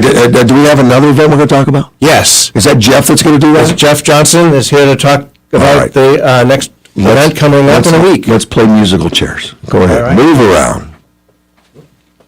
I didn't know if I was supposed to do music. No, you don't do music. Okay. I ain't doing that. No. So what else is going on? So I'm here to talk about the event the following Saturday, which will be the Saturday after Thanksgiving, November 27th. It's the holiday pageant and tower lighting. Ken and Betty Borland annual holiday pageant. You guys just need to slow down again. There's just too much to do in Yuma. I'm sorry. But do you think I'm free every weekend, Jeff? Hopefully. But the tower lighting, gosh, was it like 30 years now or something? This will be the 36th annual. 36th annual? Yes. So, man, I'm falling behind. A little bit, yes, a little bit. And actually, Betty was there last year. Ken's not with us anymore. And what a great guy, though. You know what? It's a great event, and Betty was there last year, and she was able to enjoy it. She's living in Louisville now with family, so she won't make it this year, but I know they'll still have some family out there, and the cabs will be out there. This is something that has always been pretty well attended. We hope so. Last year, obviously, COVID, it was a little bit different year. We did it a little bit different. We had... I saw that out all the distance. I read about it. I think everybody kind of watched from a distance last year just because it was... You had all the cabrios standing out there like 20 feet apart or something. Like, oh, my God. It was a little bit challenging. You do what you got to do. Absolutely. The guidelines that you're given. We did still have an event last year, and I think it went great as far as the entertainment part of it went. The local entertainment that we get is really good. I know the dancers will be out there, right? We'll have dancers, and we have quite a few vocal acts this year as well, and a couple of them are really, really good. I mean, we've had the opportunity to watch some of the younger singers sort of grow up and mature, and we're really blessed this year. We've got Elise Negroni coming back. We've got the Gwynn sisters. Wendy McKay will be singing again this year. We got a couple of new acts. A young lady, Costanza is her name. She's a really, really talented young lady, and we're looking forward to hearing their singing. We've got. Now, is that going to be Saturday the 27th? That is going to be Saturday the 27th. We start at 6:30 p.m. So try to arrive around 6. And let me guess, you're asking for food. Absolutely. Non-perishable food donations, but this time we're going to benefit the Salvation Army. So Food Bank gets the Balloon Festival. Salvation Army is going to get the holiday pageant. Nothing wrong with that at all. So. And of course, at the ceremony is about lighting the tower, which I saw the lights are already up. Lights are already up, and they're not lit yet. No, not lit. We light them officially that evening. The Citizen of the Year from 2020 will be there. It's Phil Townsend. He's going to join us. And help us kick the event off right, and hopefully we'll have the Yuma County Miss Yuma County pageant royalty there to help us, as well as maybe the I'm sure they will be the Silver Spur Rodeo. We just had that pageant last weekend. Outstanding. We have two winners actually. Good. So good deal. Well, I hope they're both there. They will be. I'll make sure of it. That sounds great. I understand you have a contact there, so that's... We do. And you got to know all the candidates and everybody. I mean, we were at the Taco Festival. Yes. And the lady, that was so good for them to... it's about getting these young girls educated in communications, working with people, being an ambassador type to Yuma and all that. So, what a great thing. And thanks to Caballeros for letting that happen with the... it was outstanding. It was a lot of fun. A lot of fun, yeah. And we do have a couple of winners that are looking forward to representing, the community. That's what their job is for the next year. So outstanding. So they'll be there even if you don't have tacos. Okay. We won't have any tacos at the holiday pageant and tower lighting. We will have hot chocolate, hopefully. and try to bring that back as well. So that's always a good deal. And I know you've got, I think my 4-year-old will be dancing, because you got all these dance studios coming in. Right. Which is always a blast for them, because, that's what they live for, is to do the shows. And absolutely. And this is a fun one at night, out there in the field outside. It's a blast for everyone to go to and enjoy. Yeah, we're definitely looking forward to that. We've got several local dance groups as well. Dawn's Dance Studio supports us. We've got Mariah Farrar. She's got 3 different groups that are coming, and just lots of local help. There's Glam Dance Studio. I'm at a loss here. I'm going to forget somebody, and I apologize for that. But it doesn't matter. You're going to get harassed regardless. It doesn't. Nothing changes, buddy. Well, I appreciate you coming in. Keep us up to date on all the stuff you guys are doing, obviously, or slow down one way or the other. We'll slow down a little bit in December for the holidays, obviously, just like everybody else. And then Midnight Oasis is coming up. I know you're already that'll be March, early March again, like it always is. So yeah. And that hopefully is going to be a normal midnight. As of right now, yes. We had to cancel last year's, unfortunately, but this year we're looking forward to a full-blown Midnight at the Oasis event, and Travis Smith is our chairman this year, and he's got a really good plan. That should work out anyway. We'll be back after this. AM 560 KBLU.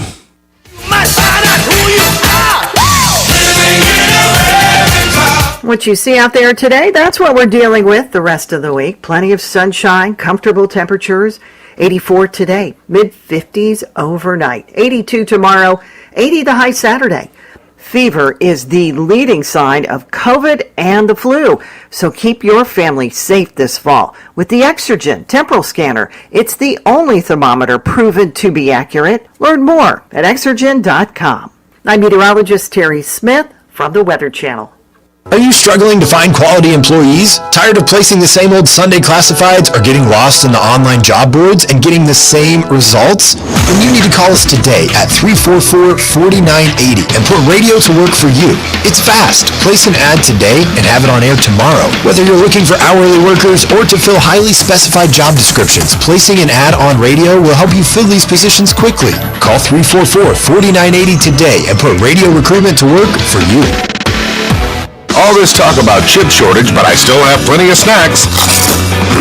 Not that kind of chip shortage. Listen up, folks. The chip shortage is real. Put down the snacks and get to Bill Alexander Flatline Mitsubishi. Now is the time to trade in your vehicle and get top dollar. You need to come in now to Alexander Flatline Mitsubishi and check out the largest selection of new Mitsubishi Outlander vehicles. Stop into Bill Alexander Flatline Mitsubishi, 13 East 32nd Street in Yuma, to test drive the new Mitsubishi Outlander. These chips are delicious. When it's hot, the last thing you want is your home's AC to quit on you. At 1 Hour Air Conditioning and Heating, our team of comfort specialists take the frustration out of the equation. From simple repairs to more complex fixes, we'll get you warm and comfortable quickly. Call 855-1-HOUR for a free service call with completed repair. Don't forget, we're always on time, or you don't pay a dime. Always on time, or you don't pay a dime. Terms and conditions may apply. Independently owned and operated, licensed in their respective state or county. The Border Report brought to you by RV World, located on Gila Ridge Road. Exit Interstate 8 on Araby Road, then head west on Gila Ridge about a quarter mile. RV World, Yuma's premier recreational vehicle dealer since 1991, offering a large selection of new and used RVs. Waiting on a couple locations for our passenger vehicles, standard lanes, selected ports of entry update, Algodones and Calexico East. Both have updates pending. At Calexico West, 8 lanes open at 20-minute wait. Long wait at San Luis this morning, 90 minutes with 2 lanes open. Get updated border reports anytime at YumaDailyNews.com. Lose you, and I don't know where I'm going to.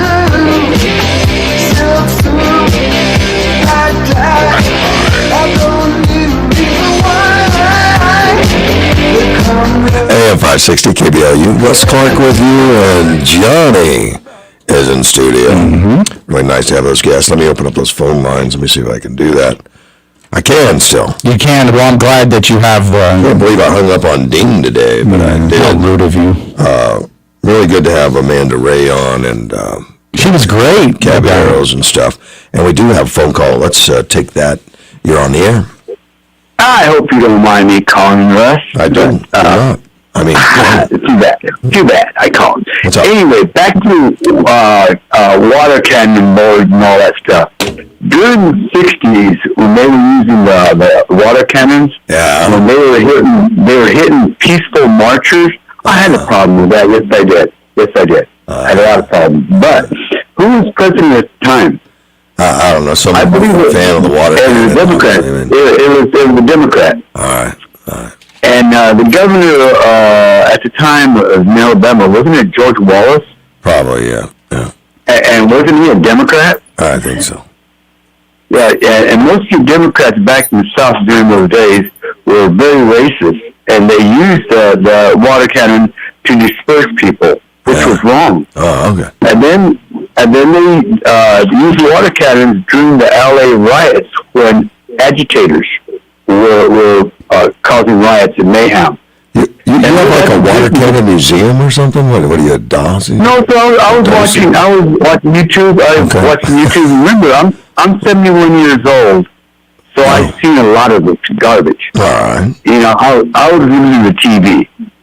I was using the TV as a young teenager. And as a young teenager, I was also going to Watts during the riots and the Continental Trail's bus going to San Jose, California. So there's a time to use it, and there's a time not to use it. Right. Now, these rioters that were in L.A., they dispersed really quick.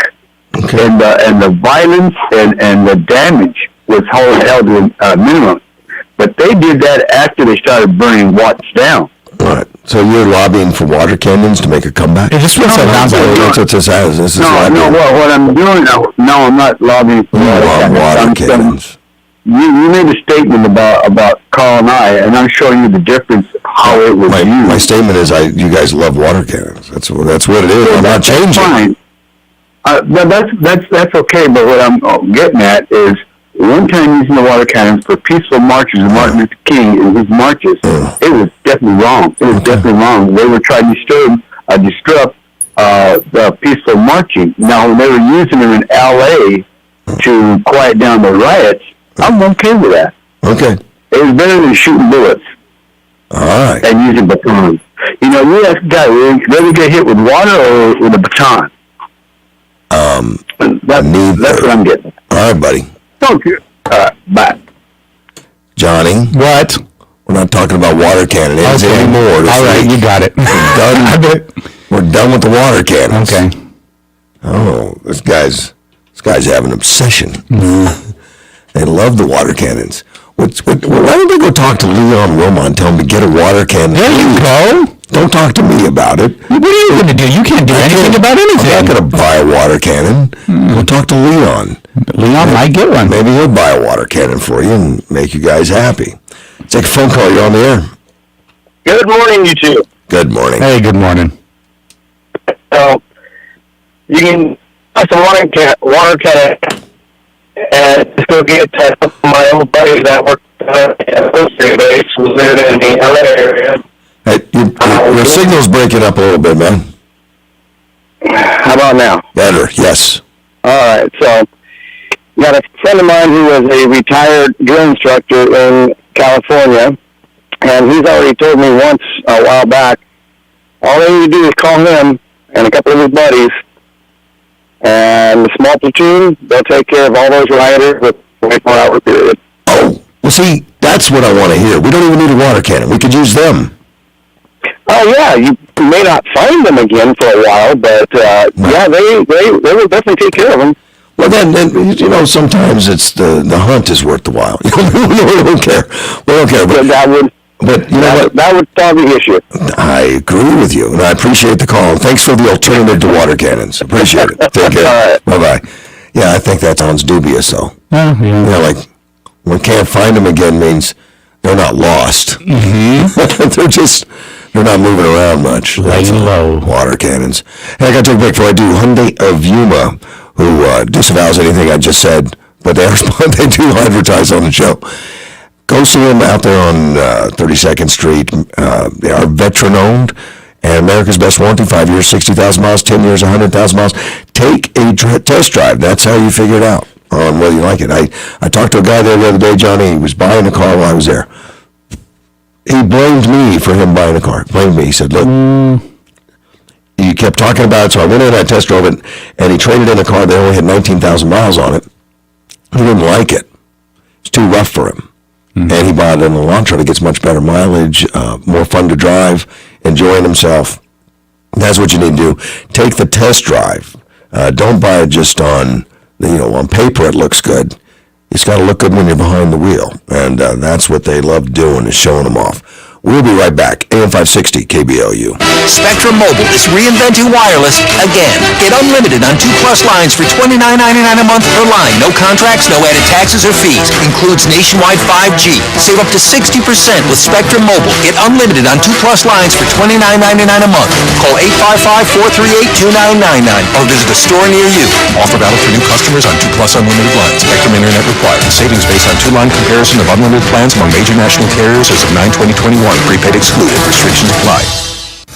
Discover United Toyota's Black Friday specials all month long. With a massive selection of new and pre-owned vehicles, we have a car, truck, or SUV for all lifestyles and budgets. Visit UnitedToyotaImperial.com today. Time for some smart saving. Make their dreams their reality. I'm Arizona State Treasurer Kimberly Yee. Whatever your little one dreams of becoming, a doctor, a chef, a firefighter, they're going to need a plan and savings. Open an AZ 529 education savings plan and you will be able to pay for their future education. Visit az529.gov and start saving to make their dream job come true. Now that's smart saving. Business advertising can be confusing and daunting. What's effective? Where do I start? When you're finished contemplating all your choices, doing nothing seems easier. But when you do nothing, nothing changes. Here's some free advice. Talk to an expert. Talk to someone who can show you what successful people are doing. Get a professional marketing coach. Tap into a panel of experts. Go to yumaadvertising.com and sign up for our free business e-tips. Learn how to do it right from your own personal expert at yumaadvertising.com. The Border Report brought to you by RV World, located on Gila Ridge Road. Exit Interstate 8 on Araby Road, then head west on Gila Ridge about a quarter mile. RV World, Yuma's premier recreational vehicle dealer since 1991, offering a large selection of new and used RVs. Wait times now for passenger vehicles in the standard lanes at our selected ports of entry. Algodones updates pending there. Calexico East will check in with a 20-minute wait now, 2 lanes open. San Luis, 90 minutes with 2 lanes open. Calexico West, a 20-minute wait, 8 lanes open there. Get updated border reports anytime at yumadailynews.com. AM 560 KBLU. Russ Clark with you, and Johnny is in studio. The water cannon open line is 344. No, we're done with that. Are we done with water cannon? Yes, now you're bringing it up. You're instigating them. Well, I was tired of water cannons. You're encouraging them. And then someone talked about water cannons again, and I started thinking, God, I want to talk more about water cannons. Oh, jeez. It just gets in your head like one of those songs. 344-5258 for Karen if she's going to call in. But, yeah, I just can't get rid of the water cannons now. I want to... It is what it is. See, Alec Baldwin, you know the whole bit with him shooting that lady accidentally. He's getting sued. There's 2 people now that have lawsuits. That movie's not going to make money. The movie Russ that they're doing, if they ever finish it. Yeah. Yeah, who knows? But not making. There's a lady, Amy Mitchell, who was standing next to the lady that got shot. Oh, was she like trauma? Is she a little bit. She got hit with some debris. Probably some of the wad that left the gun or whatever. And she's suing because of reckless behavior and everything. But it was reckless. Do you know, him pointing the gun at somebody, even if it's a prop gun, completely against protocol. They're not allowed to do that. At first I thought he should check the gun because everybody handles guns, checks them. But you can't. They're not allowed to. Because once the safety people hand it to you, you're not allowed to alter it in any way. Yeah, once the armor... You can't open it. Yeah. Because they're supposed to do all that for you, hand you a safe gun. That's what you hire people to do that for you. And obviously it didn't happen. Let's take a phone call. You're on the air. Good morning, Russ and John. This is Gary Snyder. How are you doing today? Hey, Gary. Good morning, Gary. Nice to hear from you. Same here. Hey, I appreciate that you put Amanda on the interview line. It was great to hear about about Scottsdale. Yeah. And what's going on over there in the school board. Yeah, just in case you think it can't happen in your backyard, it is. It is your backyard. Yeah. I'm glad that the light's been showing. Actually, here in our county, we've had it for years going on. When David Lotta started here in the South County in San Luis, Arizona, there's a school district that's kind of famous, infamous more like it, is Gadsden GSD 32, you know, with all the nepotism that they've been doing, all the $65,000 trips to Coronado Island, recently money of $25,000 for the health fund. You know, there's a lot going on. I can personally go for about 2 years ago when I started during the COVID. I started going to all the school boards, and I wasn't running yet, and I was just mad. And they were trying to, you know, troll me on dirt-wise. They actually tried to throw it against me. Luckily, I have nothing in my background to even worry about it. Otherwise, than them saying, hey, you didn't pay your Blockbuster bill. Really? But, really. So they were digging dirt up on you? Yep. Wow. Yep, and I wasn't running yet. That's why I decided to run against them, and you can only imagine that. Yeah. So they tried to find more stuff. They didn't have anything, so they started making them nice little stories. But unfortunately, people in South County already know, you know, how they are. That's how they play their politics over there. Wow. That's too bad. But yeah, it's too bad. But I'm glad that people are starting to show up. You know, GSD nationwide, at least it's statewide, it's known. But Scottsdale, since it's a higher profile city, they're going to make national news. Only if we can make national news for GSD, that will definitely show an opportunity of where the real power is locally is in the school boards. Yeah. Oh, and the school boards mostly get ignored. You know, normally it's hard to find candidates to even run for the school board. So, that is correct. You know, quite often the superintendent will ask people that are friends say run for it. Of course, that's what you don't want. You know, you want people that have a outside viewpoint on those school boards. Correct. A vested interest in their children, in the education process. Yes. So we need to stay involved to make sure we know what's going on. Yes, sir. So let's talk about water cannons now, just teasing. I just want to let everyone know before you have her on at 8 o'clock that Carrie Lake will be here today in Yuma County in the afternoon at the Colorado River Tea Party at 6 p.m. Just making sure, since Gilbert didn't have a chance to announce it, I just wanted to make sure to give him an opportunity to come meet Carrie Lake at 6 p.m. in Yuma. Yeah, that's at the Christian Church there on 16th Street. You take 16th Highway 95 all the way out just before you get to Airby Road. It's on your left-hand side. That's correct. Well, thank you. You gentlemen have a good day. Thank you, buddy. You take care, man. Bye-bye. Yeah, well, Gilbert was too busy talking about water cannons. He couldn't get to the business, you know. Those guys get to talk about water cannons, nothing else happens. He did bring it up in the first hour. First call. He did bring it up. He called twice. Yeah, he just got so excited about the water cannons. Yeah, because Gilbert heard that, you know, Carl talked about water cannons. He said, man, I got to get in on the water cannon talk. Itching to get in. You got to talk about water cannons. Who makes water cannons, I wonder? I don't know. Did they have stock in the people that make it, maybe? Is that what it is? I know over in Europe they still have some water cannons, but I don't think there's a company. Maybe Carl and Gilbert could start a company. That's funny. To make water cannons. That's hilarious. And then sell them to the sheriff. But I've already gotten a call from one of the attorneys with the municipalities that said they can't afford them. I don't know what the liabilities on those would be. Like we got water cannons, all of a sudden there's going to be a liability. Hey, another Democrat decides to quit, retire. Not quit, become a Republican, but retire, which was a surprise for the 2022 election. That's Representative G.K. Butterfield, Democrat out of North Carolina, which was, he's been in since 2004, strong in his community. Because of redistricting, though, he feels like his advantage was cut down too much. He went from a 7% advantage in registered Democrats to a 1% advantage. And he said, nope, I'm done. Former chair of the Congressional Black Caucus. So that's 11 Democrats have announced they're not seeking re-election. Wow. I think some of it has to do with not being proud of what they're doing, the Democrats. I don't know, maybe. But there's 9 Republicans who aren't going to run, so... Yeah, so it's just par for the course, maybe not. I don't know. So he's not going to run again, and there's a lot of predictions going on for 2022. But keep in mind, it's a year away. And a year is a long time in political life. It's like forever. You know, so many things can happen in a year, so don't count on it. Here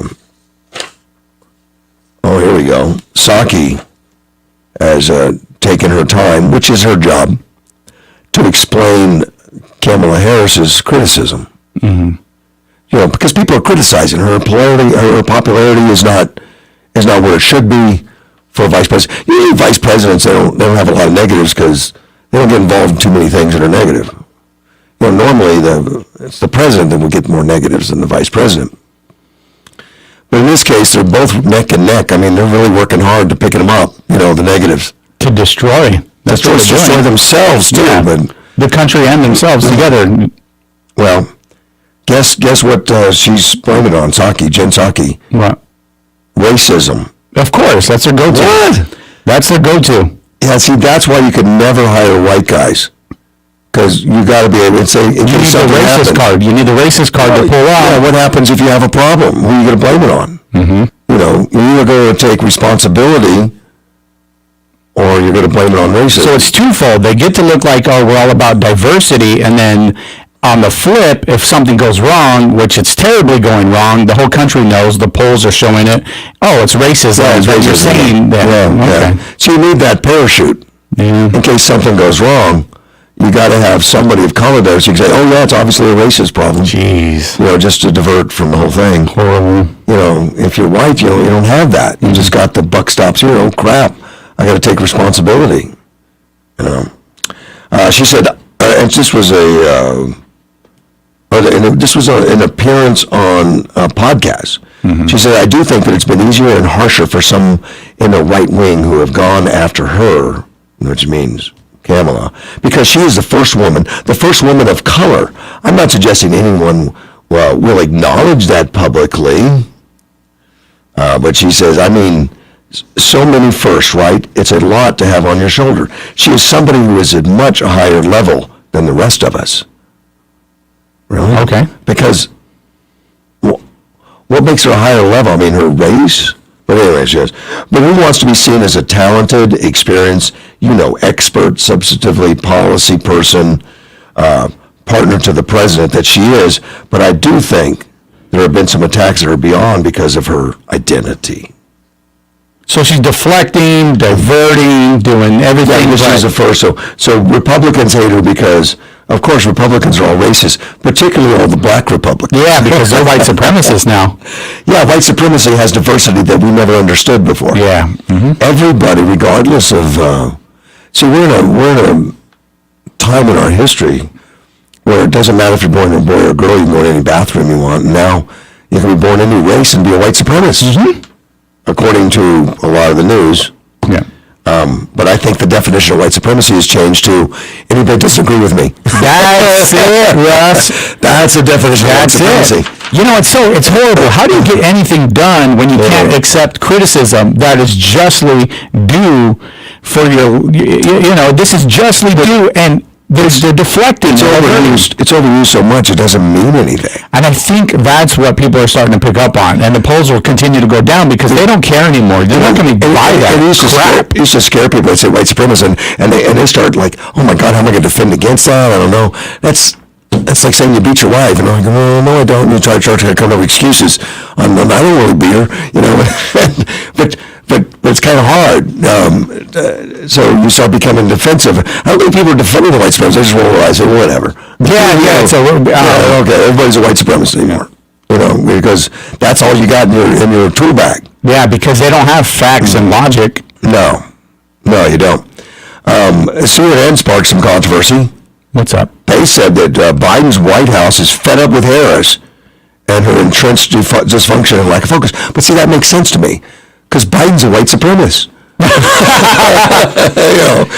It's not that she's not doing her job. Oh. See, at first I thought maybe Biden didn't like her policies, but I thought, oh my God, now it makes sense. He's a white supremacist. According to Jen the press Psaki secretary that knows what's going on. Now that Jen Psaki explained it, obviously she's telling us that Biden's a white supremacist. So, gotcha. Get it. Now I got it. I like what you did there. Yeah, Psaki went to Twitter. For anyone who needs to hear it, Vice President is not only a vital partner to POTUS, but a bold leader. I had said it twice. It only says it one time. I don't like to hear it the first time. Taking on key important challenges facing the country, from voting rights to addressing root causes of migration, which means she didn't address migration. She went down south to address root causes. Yeah. She missed the mark, though. Yeah, totally. Bold leader. And then Biden's a racist. I can't believe it. And a white supremacist. I can't believe Psaki outed him like that. We'll be back. AM 560, KBLU. We gotta get out of this place. If it's the last thing we gotta get out of this place. From the 1 hour air conditioning and heating studio, this is News Talk 560 KBLU, Yuma. Major trials capturing the nation's attention. CJ Papa, Fox News. In Georgia, the trial of 3 white men accused of murdering Ahmaud Arbery, a black man who was unarmed when Travis McMichael shot and killed him. Prosecutors are cross-examining McMichael right now. And in Kenosha, Wisconsin, at the murder trial of Kyle Rittenhouse. Protesters on both sides gathering yesterday outside the courthouse. Flashes leading to at least 2 people taken into custody. Fox's Alexis McAdams joins us from Kenosha with more. Now, 2 mistrial motions are on the table in the Kyle Rittenhouse trial. At the heart of those motions, drone video showing the first of 3 shootings from that night. Alleging the state withheld a high-quality version of the video. Midday, the defense submitting its second mistrial motion. Now, the judge says he's not planning to rule on the mistrial motions until a verdict is reached. The Rittenhouse family says the second motion for a mistrial only helps their case. Fox's Alexis McAdams. The deliberations will start soon. New numbers on the job market out this morning. Fox's Lillian Wu. For first-time jobless claims for last week, a little bit higher than expected, with 268,000 people filing versus the 260,000 which was forecast. Now, continuing claims, those people who are still laid off and receiving benefits, that's better than expected at 2.08 million versus 2.12 million. It shows a tight labor market, but steady growth. Now, the quits rate, that's a measurement of workers leaving their jobs as a share of overall employment, that was 3% in September, record high, according to the Labor Department. That's Fox's Lillian Wu. Look at the Dow right now, down to 127. Disney Cruise Lines will require kids 5 and up to be vaccinated against COVID-19 starting in January. America is listening to Fox News. I struggled with symptoms like frequent gas and stomach pain for years. I was bloated all the time with daily diarrhea. At first, I thought it was what I was eating. I kept thinking it was stomach issues. So I did my research and talked to my doctor, and we finally uncovered the truth. It was actually EPI. Exocrine pancreatic insufficiency, or EPI, is a condition where your pancreas is unable to help break down your food. It can lead to symptoms like diarrhea, gas, bloating, stomach pain, unexplained weight loss, and oily stools. And EPI symptoms can be confused with those of other common digestive conditions, like irritable bowel syndrome, Crohn's, and celiac disease. So getting to the right diagnosis meant being more open with my doctor about the severity of my symptoms and how often they were happening. But there's good news. EPI is manageable, so don't wait any longer.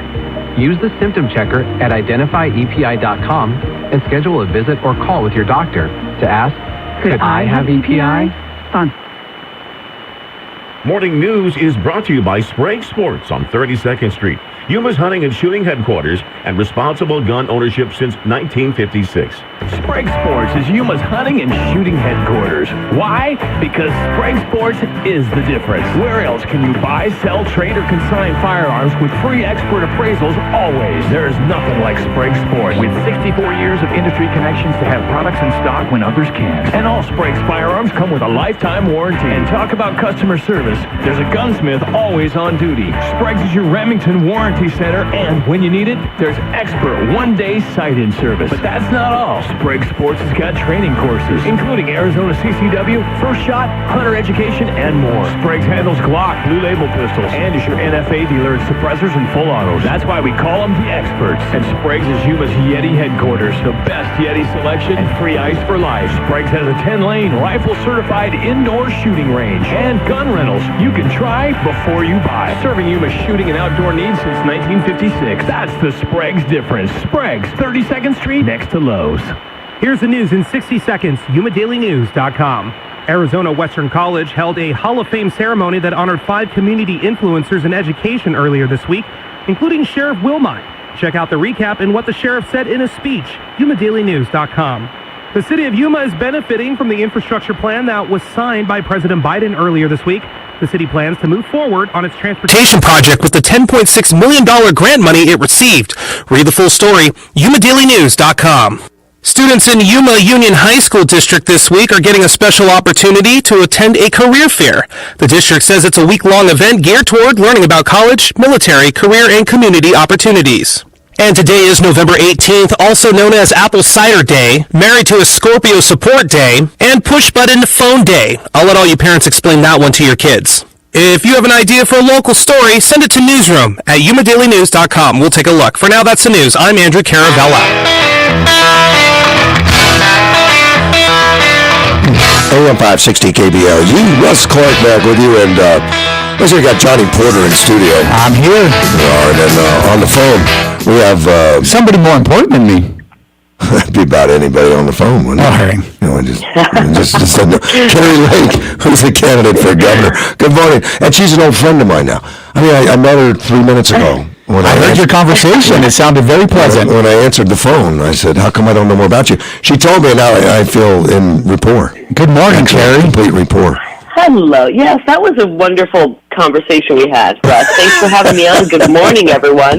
Good morning. So I learned a lot about Russ. I learned that he looks like Patrick Swayze. Yes. He dances. Yeah. Oh, you hit the nail on the head. Yeah. Unfortunately, he's a radio host. Unfortunately, there's a video in the studio, and I'm on Facebook Live, and some of that may be debunked. You know, fact checked. Whatever. Oh no. But you are running for governor. So that means you're putting a lot of miles on the car, you know. Ooh, am I ever? I just said to my husband yesterday, have we checked the tires lately? Should we rotate the tires? And by we, I mean him. Yeah, have we changed the oil? You just gave verification that you are married. That's right. I know the whole we thing. I know how that works. Yes. We means, can you add that to your list, please? Now, your candidacy, what's your background? Tell us quickly so that the listeners know. Where have you been, Gary? Where have I been? What have I done? That's a good question because Yuma is one part of the state that really doesn't know me. I worked for 27 years in the media as a journalist and a news anchor, covering Arizona. I mean, it was just the greatest career to cover this beautiful state for 27 years. All right. And I worked initially at the NBC station, came here in 1994.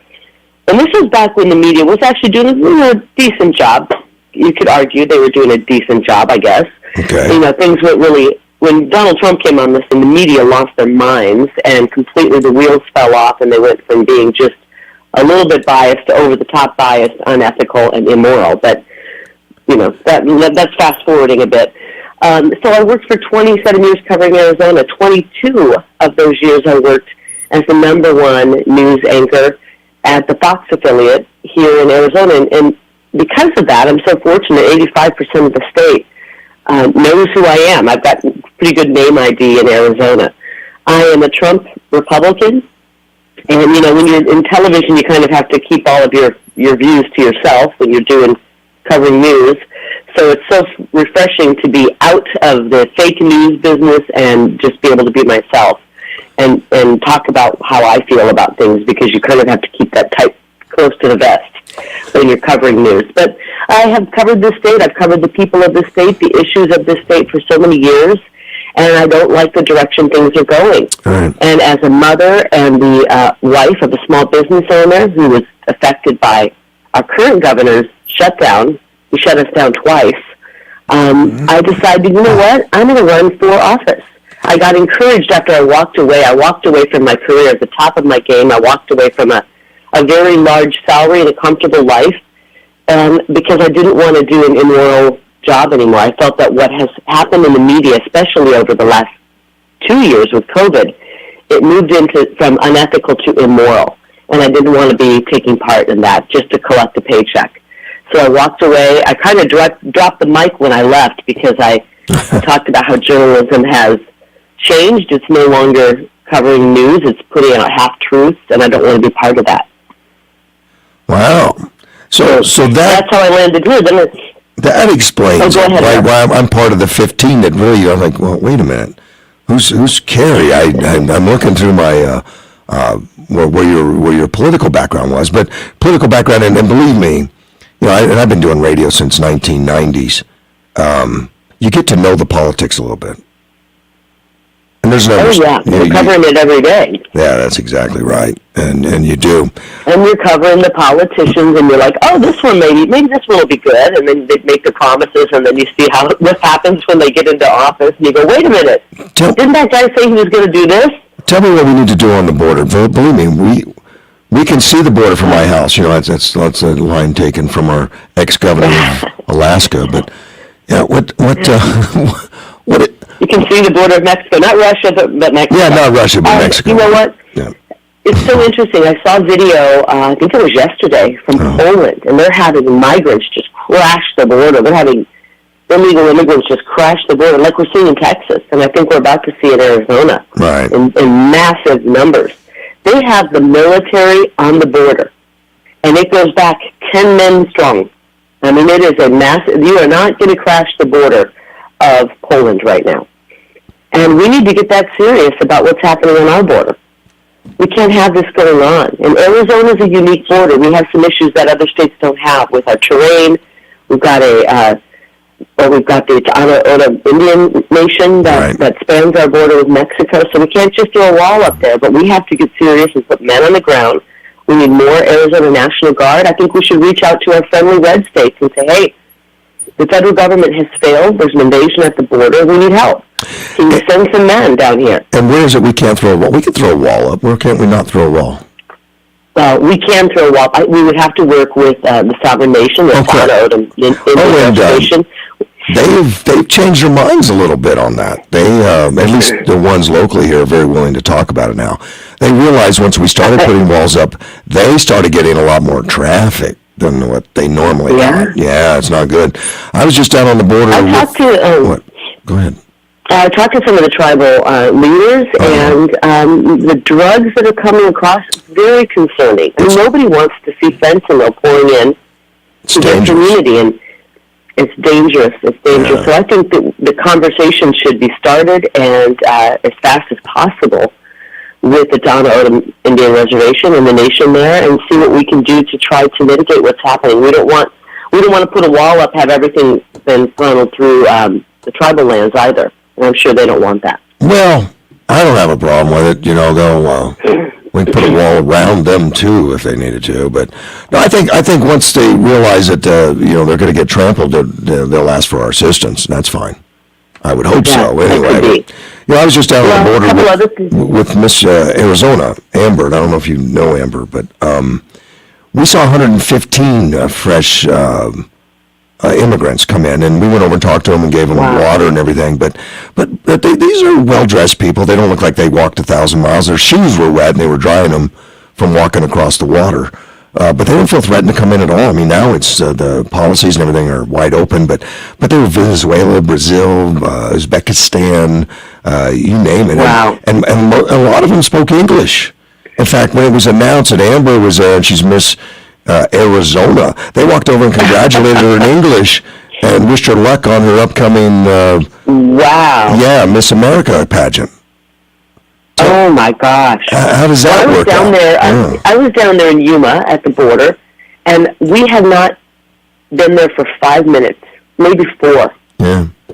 and a guy from Cuba walked right into the arms of the Border Patrol processing, and he's probably living the life right now. And like he was dressed in light-colored clothes, like a button-down shirt, collared shirt. Looked like he was going to go out and about.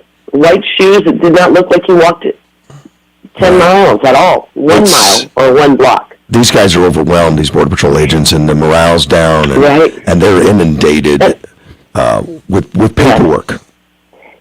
And they're not allowed to do anything about it. They can't even talk about it. So I don't blame them at all. No, they're kind of directive. They don't say anything. Go ahead, Johnny. What's up? So Kerry, though you first came on my radar from communications director Russ, and he was sharing some stuff, and you were talking about fighting against the mandate, the vaccine mandate, and that's why I knew we had to book you on the show. What are your thoughts about that, the mandate that Biden's putting down on everybody? It's the worst thing I've heard. I mean, we're going after the working class people. They're trying to decimate the working class in this state and in this country. The fact that your boss could tell you have to get a shot or anything medically. Can you imagine if your boss said, "Hey, John, you need to get a vasectomy or you're out"? That'd be horrible. I mean, it's absurd that our bosses and the people running our companies can even get slightly involved in what we do medically. I've worked since I was 14. Actually, I've been working younger. I was babysitting before that, but I've never in my life had an employer ask me one thing about my vaccine status. Well, and they're not going to start now. We should be doing way more here at the state level. We had a great bill, HB 2190, that was ready to go, and it was actually a Republican, T.J. Schultz, that voted no on that, and that would have protected us from all of this. I still don't understand what TJ was doing on that. He actually had vaccine at his store where he's at. They had vaccines. You can go get them at his store. So he was pro-vaccine in a big way. That's crazy. So which governor has it? Which governor has it the closest to right, Kerry? Which governor's doing it well in our country? That's a good question. Let me go back to COVID, because COVID is when I really started to get very irritated with the governance. That's what I like to hear. State. And I was thrilled we had a Republican, and I'm going to give Doug Ducey that. He has done some things well. I hated what he did with COVID. I was disappointed on a daily basis with him. I think that Kristi Noem did a great job in South Dakota. You lay out the facts as we know them, and turns out a lot of the facts that we knew at the time have proven to be they weren't the facts. It was bad info. Thank you, Fauci. So you lay out the facts, and you say, here's what the risk is, and your grown-ups go and lead your life and do what you need to do to protect yourself, your family, your business. And that's how we should have handled COVID. To shut down and isolate people and force them into their homes over COVID was unnecessary, and it caused more health problems. It caused addiction to skyrocket. And suicide. We just found out yesterday, suicide, 100,000 additional deaths from overdose that they're attributing to COVID and the mandates and the lockdowns. It was completely wrong. I also like Governor DeSantis. I want to be a governor like Governor DeSantis. And some of the things that I've proposed, he's proposed. I did a rally, a Back the Blue rally, a couple months ago, talked about my policy on supporting our law enforcement. And I said, we need to be bringing all of these law enforcement in from these states where they want to flee because they don't get the support, or they've been defunded, or they can't do police work because they're being ordered not to do police work, and bring them here because all of our agencies are understaffed. That would bring in pre-trained, already trained veteran police officers to Arizona, which is exactly what we need. And we need to have a grant money, and the state could help with that, to bring them in, help them relocate, moving costs, and get them settled quickly so we can make sure that our police agencies are full staff, not partially staffed. Yeah, DeSantis is offering $5,000 right now. At least that's what he's proposing the legislature offer. But yeah. And that's great. That helps you get settled and get moved over, and if we need to get more to get them settled in, I think our police officers deserve a raise. If you have a shortage of people willing to do a job and you run a company, you have to offer better incentives to get people in that job, and that means a pay raise. These guys are are willing to take a bullet for us. Yeah. And we need them out there keeping our streets safe, because we can have if we want a great state, we have to have a safe state, I believe. And as a mom, I want to know that when my kids are out there running around, we have safe streets in the neighborhood. How old are these kids? They are out there running around. They're 17 and 18. Oh, that is running around. That's a fun age right there. Yes. And I feel like we're getting there with them. They're good kids, and they both work, and one of them's in high school still, so I'm almost there. The brain doesn't develop fully till age 25, so that's running around with, half your resources, but that's okay. It's a fun time. This governor's race is a very important race that we got coming, because on the other side, we have a little bit of an activist running against Katie Hobbs. Oh, yeah. I'm starting to think, I was on Steve Bannon, and I said, I think she's going to have a hard time campaigning from behind bars. I'm starting to think the Democrats are really souring on her, especially with this latest court case where her racism cost the state nearly $3 million, which cost each of us, money to pay to this staffer who was not paid the going rate. And the court said it was because she was a woman and because she was an African-American woman. Wow. So, the Democrats like to throw out all kinds of horrible slurs toward us, right, conservatives, and prove it every time that they're the ones who are racist. I think that's been the case. I do. Unfortunately, everything they do. So I don't think Katie Hobbs. I'm starting to wonder if she's even if they're gonna just run from her. It's looking like they are. It's kind of. You have the activist columnists here in Phoenix writing nasty articles about her. That's not good for a Democrat. So who knows who we get? We could get Marco Lopez. We could get Aaron Lieberman. Either way, Arizona does not want a liberal running this state. We've seen what happened in California, and we've seen what happened in Colorado. They've done it in Nevada. These are all billionaires from California pouring money into our state politics to try to turn our state blue. And we're not going to let Arizona go. We will not let Arizona go. We are a red state. Our elections were crooked. Our elections were corrupt. And they're trying to convince us all that we're a purple state or a blue state, and we're not. And we're not going to let it go and fall into the hands of one of these maniacs who want to turn us into California 2.0. I agree. That's why I'm running. I refuse to let that happen, and that's why President Trump is endorsing me. And I got the endorsement of Rick Grinnell. He's the former DNI who declassified the deep state. I've got Mike Lindell, who's given up so much for this country. He's given up so much to get to the bottom of what happened in our elections. Mike is endorsing me. Michael Flynn, General Michael Flynn is endorsing me. Brandon Tatum, Larry Elder. I've got the America First movement firmly behind our campaign, and I will not stop. No one will outwork me, and I will get to Yuma more, Russ. I'm going to get down there. Well, you're gonna be here tonight. Tonight at 6:00 for anybody that has got time. If you've got time to drive down here, I'm going to come say hello. So I'm going to. Oh, that's great. I might come over with my dance shoes on, but I'll be there. I hope you come over with your dance shoes on. I'll be there to take pictures of it. Okay, I look forward to it. Yeah, John's going to get some blackmail photos of you with your dance leotard on. And he's got worse than that. That's okay. We'll see you. Man, thank you so much for taking the time. I'll see you tonight. Thank you. Take care. Okay, Russ, thank you, and John, thanks. Thank you very much. We'll be back. AM 560, KBLU. High pressure over the Rockies increasing, and that is bringing us some slightly cooler weather. We've got a few clouds this morning, more sunshine later today, 84 this afternoon. Tomorrow, partly cloudy, 82 the high. Fever is the leading sign of COVID and the flu, so keep your family safe this fall. With the Exergen temporal scanner, it's the only thermometer proven to be accurate. Learn more at Exergen.com. I'm meteorologist Terry Smith from the Weather Channel. Weather is brought to you by Ed Whitehead's Tire Pros, with 4 locations to serve all of your tire needs.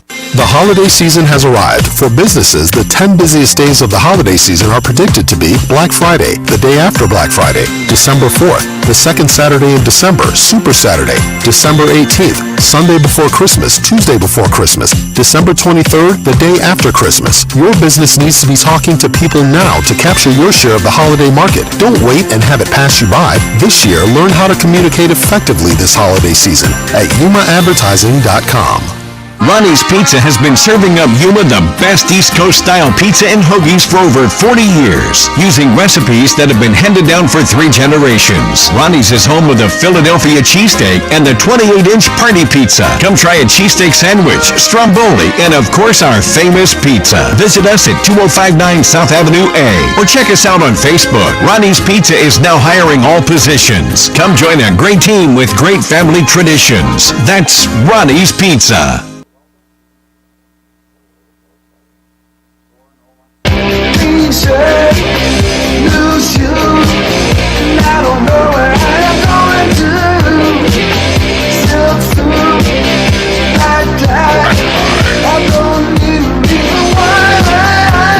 AM 560 KBLU. Russ Clark back with you. Johnny's in studio. Yeah, and I want to say thank you to Ross for helping set up that interview and Christina. So, thank you guys.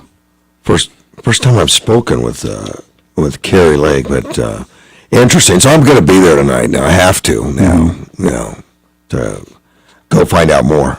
I like her. I like her, and I like her stance, and I like that she's taking charge, and it sounds like she's going to fight for a lot of the same issues that are dear to my heart. So, just so you know, Karen, the phone lines are open, 344-5258. 344-5258. Hey, San Francisco had a problem over at the Target store. The Target store is getting robbed. Everybody's in San Francisco. Yeah. Before I cover that, let me take a phone call. You're on the air. Good morning. How are you guys today? We're doing well. Good morning. Good morning. Oh, did you know that Paul Gosar got censored? Of course.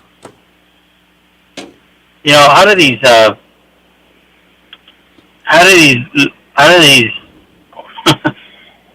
Pelosi and ORC and this lady from Minnesota or Michigan, how do they even consider themselves to be ladies? They're a disgrace to even be called a woman. I mean, you know, it's just getting frustrating every day. I mean, we're talking about movements, we're talking about, you know, rallying together, we're talking about doing different things, but in the meantime, they are just systematically destroying this country every day.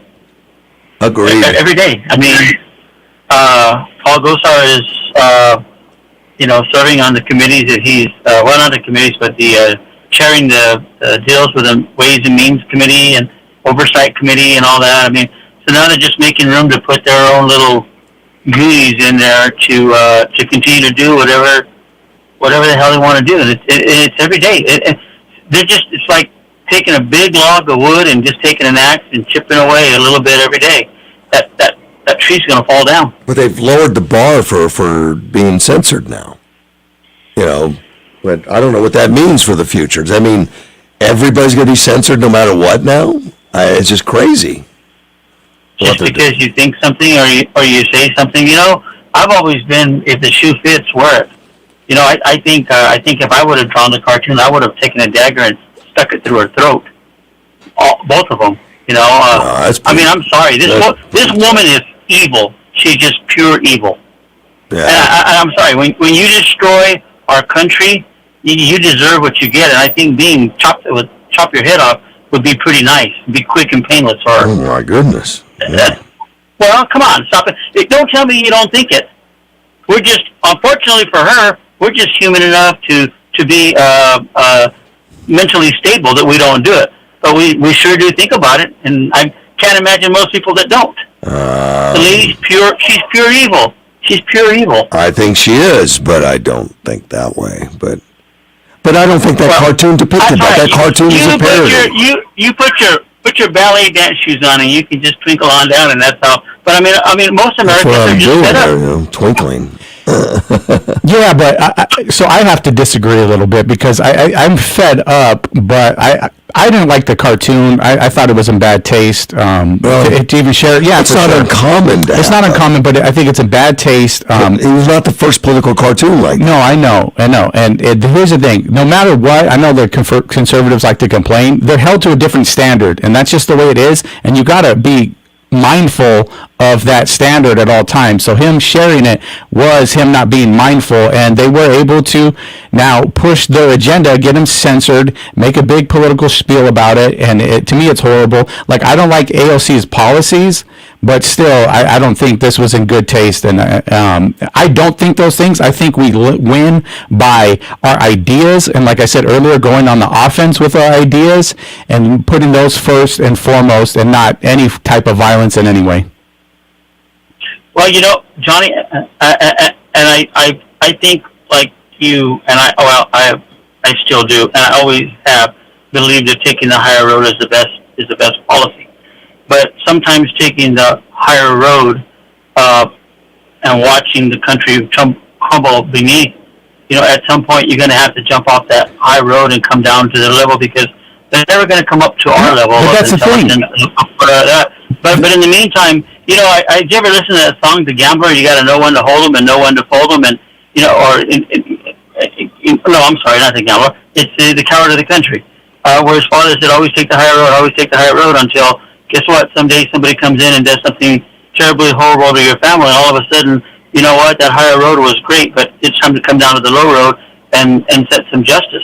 And higher road is, we always have as conservatives, or I shouldn't say, I have always strived to take the higher road. There have been times that I have come off the higher road and come down just because of emotion, or because something that was done to me or to my family. So then, sometimes you got to get off that high road for just a moment and level some sort of justice. See, if these people know that you're not going to come off the high road, they're going to continue to do what they're doing as they are. I think you don't. I think that's what Gosar did. He came off of the high road, shared that, and that's what got him in this trouble. Conservatives are supposed to be conservative, but going on the offense is totally acceptable. And we continue to fight for our morals and our values and stick with that, but just go on the offense. I guess to each his own, and to where we're at. I'm to the point now. I'm frustrated, as most Americans I think are, and it's slowly what they plan to set out to do is beginning to happen. We're fighting amongst each other, and in the meantime, our country is eroding, literally. It is. What's going to happen? We no longer have a country to take the high road for. All right, well, I'm going to stay on this road, but I got to run, my friend. Take care. Okay. All right, bye-bye. AM 560 KBLU. We'll be right back. Buying for a business? Let Batteries Plus be your partner. Whether you're locally based or you have hundreds of locations nationwide, you'll find solutions for all of your battery, lighting, phone, and tablet repair needs, from the everyday to the hard to find. Plus perks like volume discounts, delivery service, free on-site assessments, and more.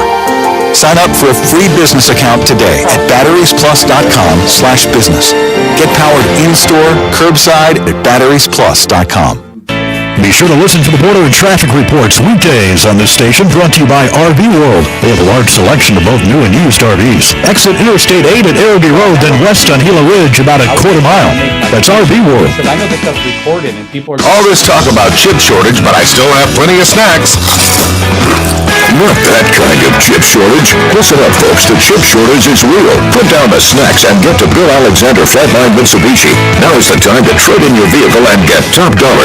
You need to come in now to Alexander Flatline Mitsubishi and check out the largest selection of new Mitsubishi Outlander vehicles. Stop into Bill Alexander Flatline Mitsubishi, 13 East 32nd Street in Yuma, to test drive a new Mitsubishi Outlander.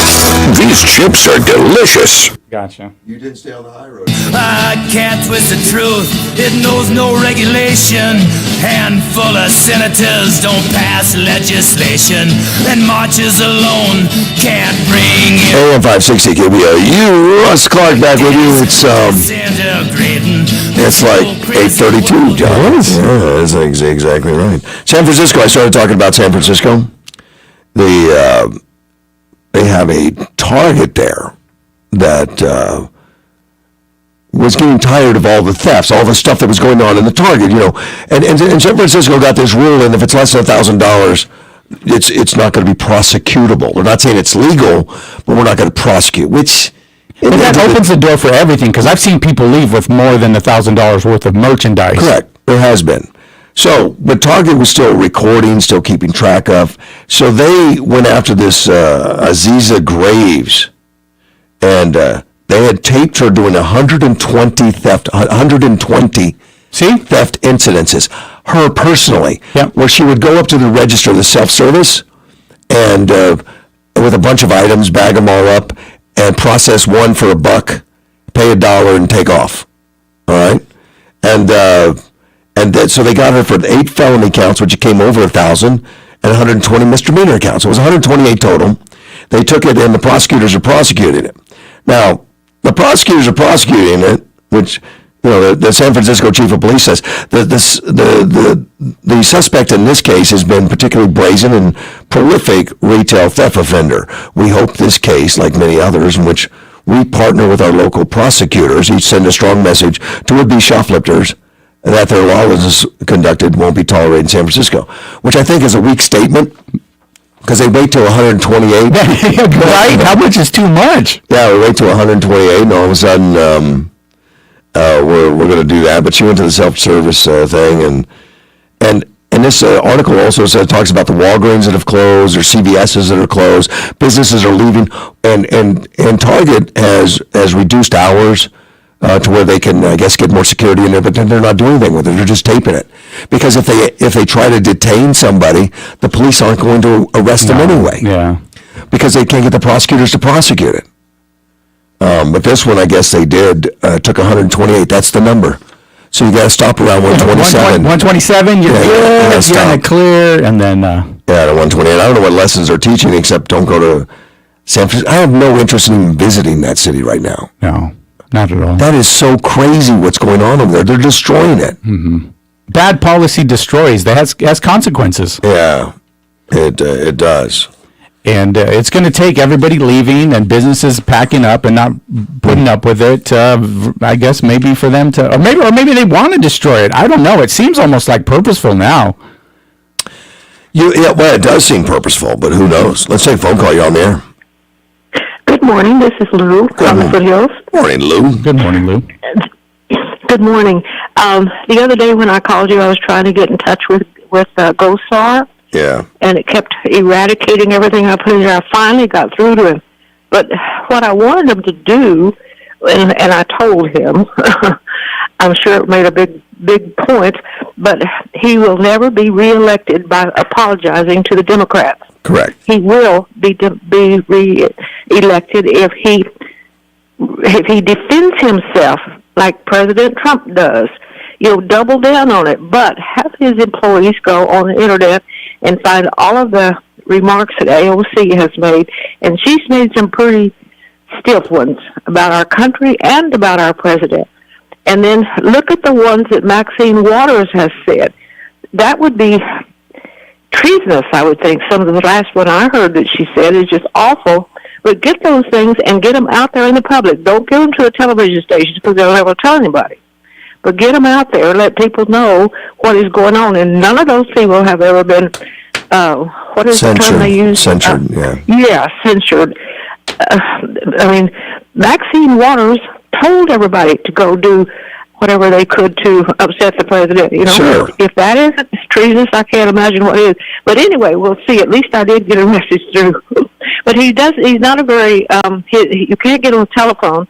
You get it, but then your answer is, it says, thank you for calling. They appreciate all the messages. But if you need to get in touch with him, go to the internet. So anyway, But I did finally get through. I mean, at least it didn't show that it had been eradicated. Let me say that. But I thought I'd let you know. Yeah, he put it back out there. Officials are such wimps. They right off the bat go and apologize instead of pulling back up on it. And everybody's sick of that. I think you're right. I am. Everybody that's sick of it. All right. I've got my say for the day. Talk to you later. Thank you, ma'am. Bye. But he did put the video back up after he got censored. I haven't looked at it, but I read that in the paper that it's back up. Good for him. I mean, I think I wasn't offended by it. Yeah, I'm not offended by it. No way. Yeah, it's typical. But there was a lot of videos out there of Trump getting beat up and Trump beating other people up that just superimposed over cartoons. Yeah. But that was not that crazy. It was not that crazy. Ron DeSantis welcomes the Patriots Award. Apparently they did that down in Florida, the Patriots Awards. And he made a surprise appearance. It's for the Fox Nation third annual. He says, it's an honor for me as a governor to be able to welcome Fox Nation Patriot Award to the freest state in these United States. Keep going, man. I think he can make that claim. I think he can. He says, we protected people's rights to earn a living and businesses' right to be open, kids' right to be in school. We are not going to let Florida descend into a Faucian dystopia. Yeah, that's good. I want a strong governor like that. That's great. Yes. That's exciting. People's freedoms are curtailed, their livelihoods were destroyed. We choose freedom over Fauciism. That's great. Fascism, yeah. That's great. Yeah, that's what we need, and I'm glad he's spearheading fascism that's coming. That's what the Democrats have been embracing is fascism. Yes. And then Trump gets called the fascist, which is crazy. It's absolutely nuts. Say phone call, you're on the air. All that talk about Kozer's video. Yeah. Not one time did anybody mention the video that started the Benghazi and got Ambassador Stevens dead. Remember Susan Rice said it was caused over a video? Oh, yeah, but that was all a lie. That was all not true. Yeah, well, yeah, but see, you're missing my point. Sometimes I think it's on purpose. You miss my point. Not true. What's your point, though? The point was both were cartoons. Yes. Okay? Now, they have a man that's going to die tonight in Oklahoma. Some are for him, some are against it. Right. That's not what I'm talking about here. I'm talking about the relativity of a purpose of cartoons. Doesn't matter if they're false or true. The Democrats don't care about that. But what I'm saying is, Kozar, the cartoon, they censor it. The cartoon that Susan Rice talked about and Hillary talked about, nobody, I think she was a senator. No, she was a Secretary of State. No one censored her. Yeah. This is my point. But you keep defending these Democrats. I don't know why you do that, Russ. I never defend them, but okay. Well, I know you did, because you're not saying the relativity between their video and Kozar's video. Video that Kozar did was nothing compared to the one they're talking about. They talk about that the worst thing was they had talk about a fake video that the Muslim Brotherhood started the right in Benghazi and killed them. That's right. That's worse. To me, that's worse than what Kozar. Nobody died on Kozar. That's my point. And you're defending the Democrats. I don't know why. Well, I guess it's my new pastime. But no, it's not defending Democrats. I think what happened to Kozar was ridiculous. And it changed things because, what, is that the new bar now? If someone does a cartoon, they're going to be censored? It's crazy. I will repeat, Kozar caused no one's death. Nope. Susan Rice and Hillary did. Not defending Stevens and Benghazi, and a few other people got killed. Also, Gaddafi got dragged through the streets so they could take hold, so the Muslim Brotherhood could take hold of Gaddafi's assets, which is humongous. It was in the billions of dollars. Yeah, it was. It led to Obama giving them Chrysler, because Fiat was owned by Muammar Gaddafi, Libya. And when he got killed, that transferred over to Libya, which is the Muslim Brotherhood, and they ended up with Chrysler. No one pursues the big picture no more. They do this 2-3 words, and they want to win with a 2-second bit. And that's not what happens. The Democrats are playing hardball with you, and they're winning. I talked about this hub, the transmission hub in Yuma, 2 or 3 years ago on your show. And not one Republican was significant enough to do something. At least Raul Grajava and the Democrats, cinema, they got $10 million to start that thing. It's a grant. Well, I don't know if I have anything to do with it or not, but it's a marvelous idea, I think, to make that something, and make it majestic. Make it something great for Yuma. Don't do no curves, and don't do this 10-minute build-up. Like Far Point as a cathedral. Take 30 years to build a transportation hub. Make it something where everybody will want to come to in Yuma. We got to have something here. We can't always just rely on agriculture. That's a one industry thing. Well, we have 35% unemployed all the time because of our agriculture. Commodity industry. That's all we got. Well, that's our biggest anyway. Well, it's the only one we got, Russ. Oh, okay. We're not in the manufacturing. We don't build cars. We don't build lawnmowers. We don't do nothing. Okay. We give the winter people up in the north, we just give them some lettuce. I think we supply like most of the lettuce. Been 3 or 4 months. That's it. All right, buddy. But we need to go after these good ideas that people have, and we've got some good people. That lady that you talked about, I like what she said, and I think Johnny brought her in, I believe, for the interview, and the one that's running for governor. Lake. Uh-huh. Yeah, she's right. I think she told you who she was in one sentence. She said she's a Trump Republican, and I like that about her. I really did. All right, OG. Be good. Yeah. All right, bye. All right. We have more industry than just lettuce. Do you know what our number 2 is?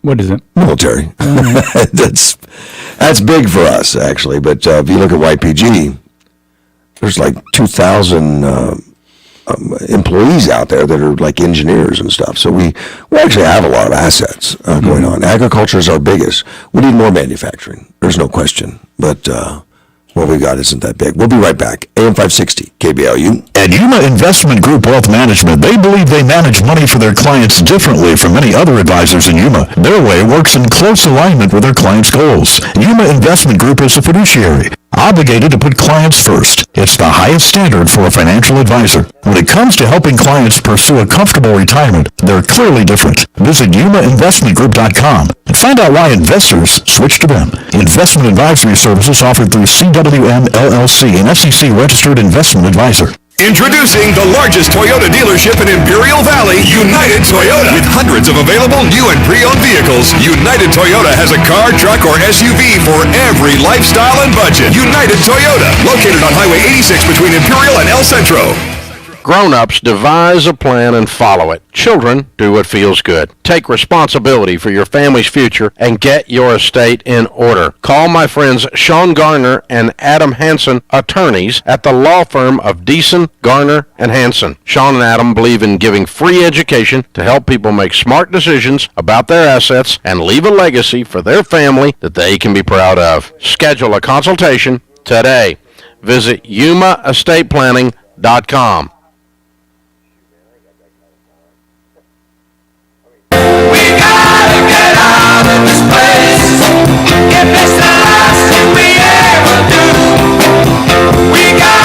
AM 560 KBLU. Russ Clark with you, and Johnny Porter's in studio. Yes, sir. It's 8:46 on a beautiful Thursday morning. Yeah, the week's almost over. It is. It's already Thursday, Johnny. It's already going.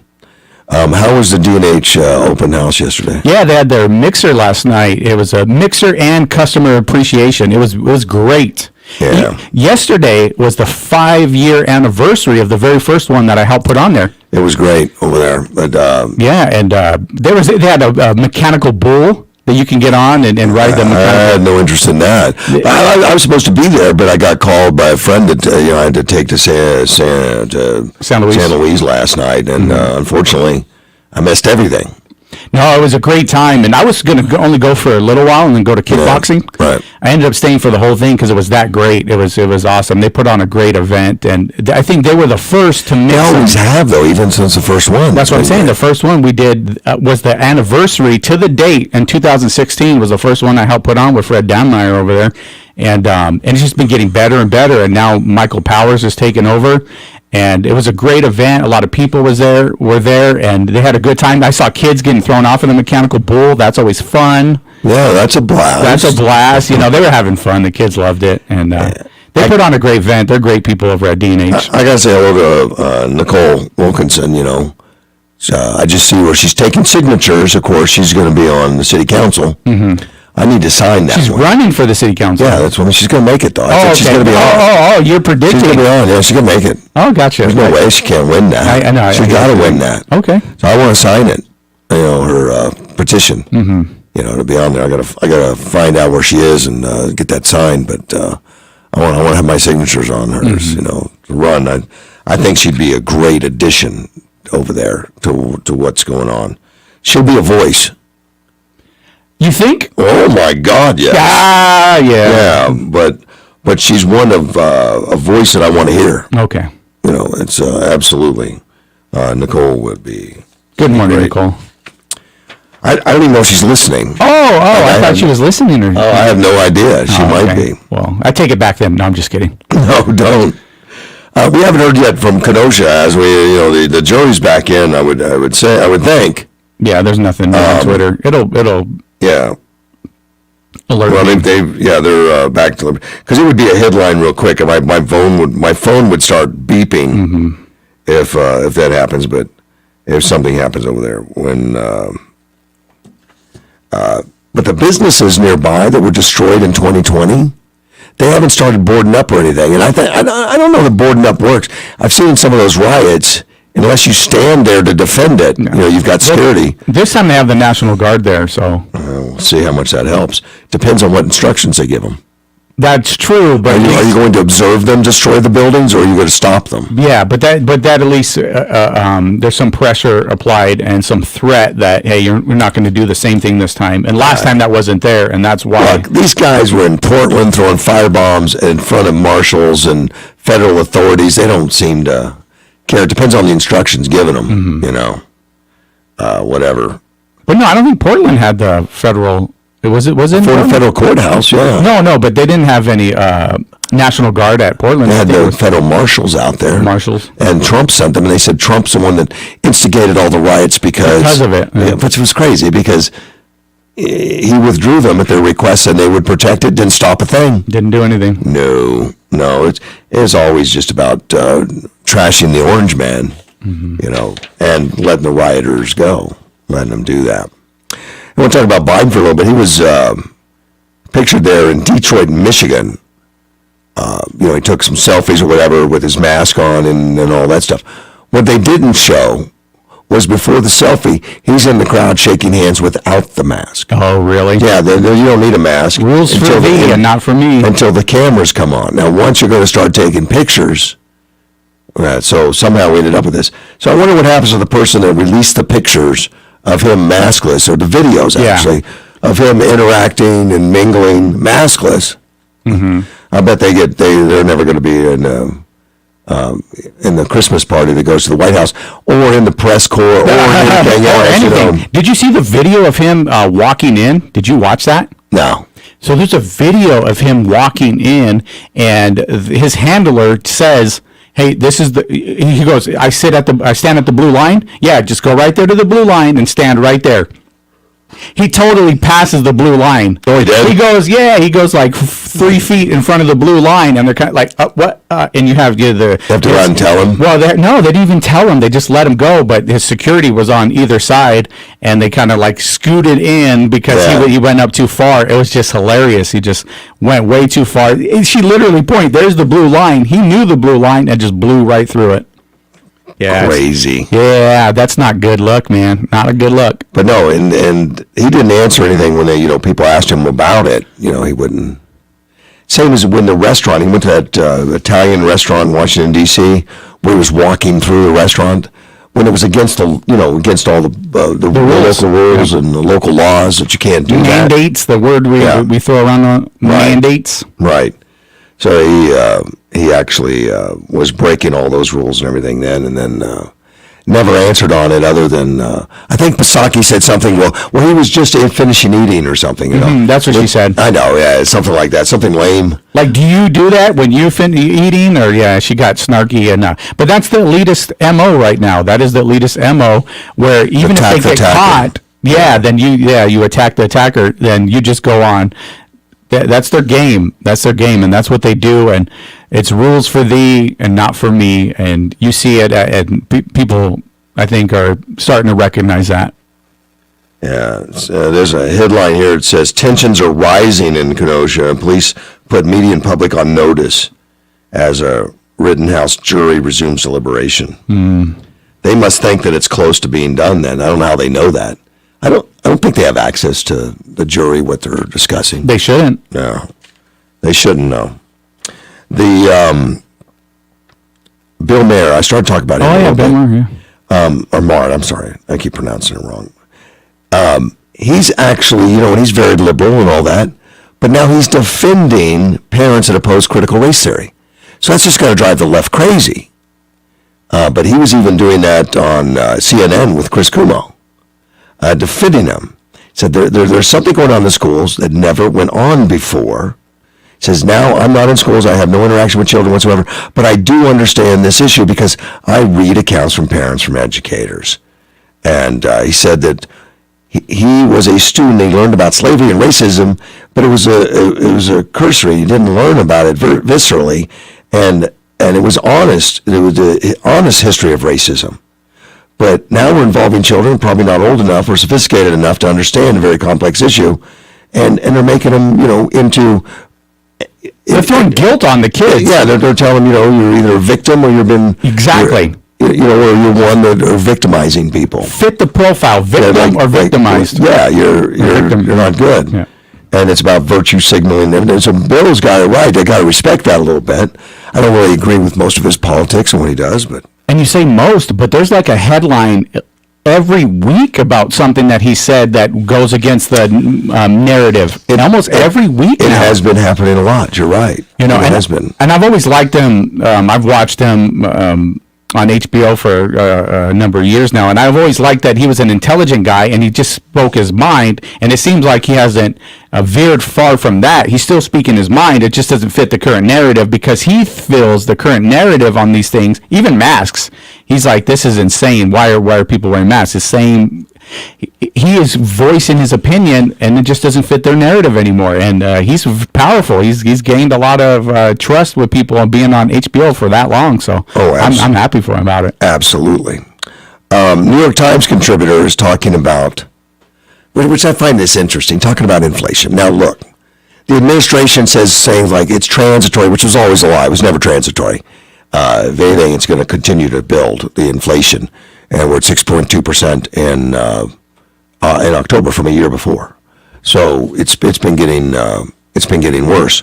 Now this New York Times contributor, Sarah Young, says all the stuff you see about inflation in the news is driven by rich people flipping their S word because their parasitic assets aren't doing as well as they'd like, and they're scared that unemployment benefits and simply checks and $15 an hour minimum wage labor shortage is why. But the interesting thing in this whole thing, one, she's blaming rich people, which is crazy, but she's recognizing at the same time that inflation is becoming crazy, where nobody is. We're getting the administration to say, oh, inflation's good for us, or inflation, it's transitory, but then it's good for us. Well, if it's good for us, don't make it transitory. But then they talk about the new infrastructure bill will fix inflation, which is crazy. Spending more money doesn't fix inflation, exacerbates it. And we all know that. But New York contributor, so we're getting all these mixed signals now from not right-wing sources where they're coming to the realization that this inflation worry is snowballing, and it's getting worse. And I know the left is trying to downplay it or say it's good, or that the infrastructure bills are going to cost us nothing. As they're in doing things, it's going to cause more and more inflation panic. But I don't know how rich people, so we can blame it on Edward, but rich people are flipping. Well, that's the thing. She has to appeal to her base. And that's her base is the people that aren't rich, and blame it on the rich, and figure out a way that's the same way they deal with racism. They have to figure out a way to blame it on them, even though it has nothing to do with it. And we're feeling it at the gas pump. We're feeling it when we go buy some meat at the grocery store. But you're right. She's got to appeal to the base, but it's interesting because the base is not recognizing inflation, but yet she is. Well, but her base, the poor people, are feeling it. Of course they are. They're feeling it, Russ. But the administration is trying to downplay it, and she also is in line with those guys. Mm-hmm. So that puts her in a tough place. I see what you mean. So she's bucking the narrative a little bit and breaking rank, which I don't think that was her intention. But that's the outcome I see, is that she's talking about inflation. Tucker Carlson, and I don't have time to cover everything, but he says, we've never had a better country be run by worse people. And they're starting to pick apart the administration and the cabinet members and the credentialing of the cabinet members and pick a cabinet member that's doing a good job. Try it. Which cabinet member's doing a good job? I'm trying to blank, Russ. Yeah, that's pretty much it. That is a blank. But they all seem to be driving in the same direction, and that is to destroy whatever positioning they're in. And look incompetent at it when you do it. You got Mayorkas looking at the border saying, nope, it's closed, and knowing that we got record numbers of people coming across.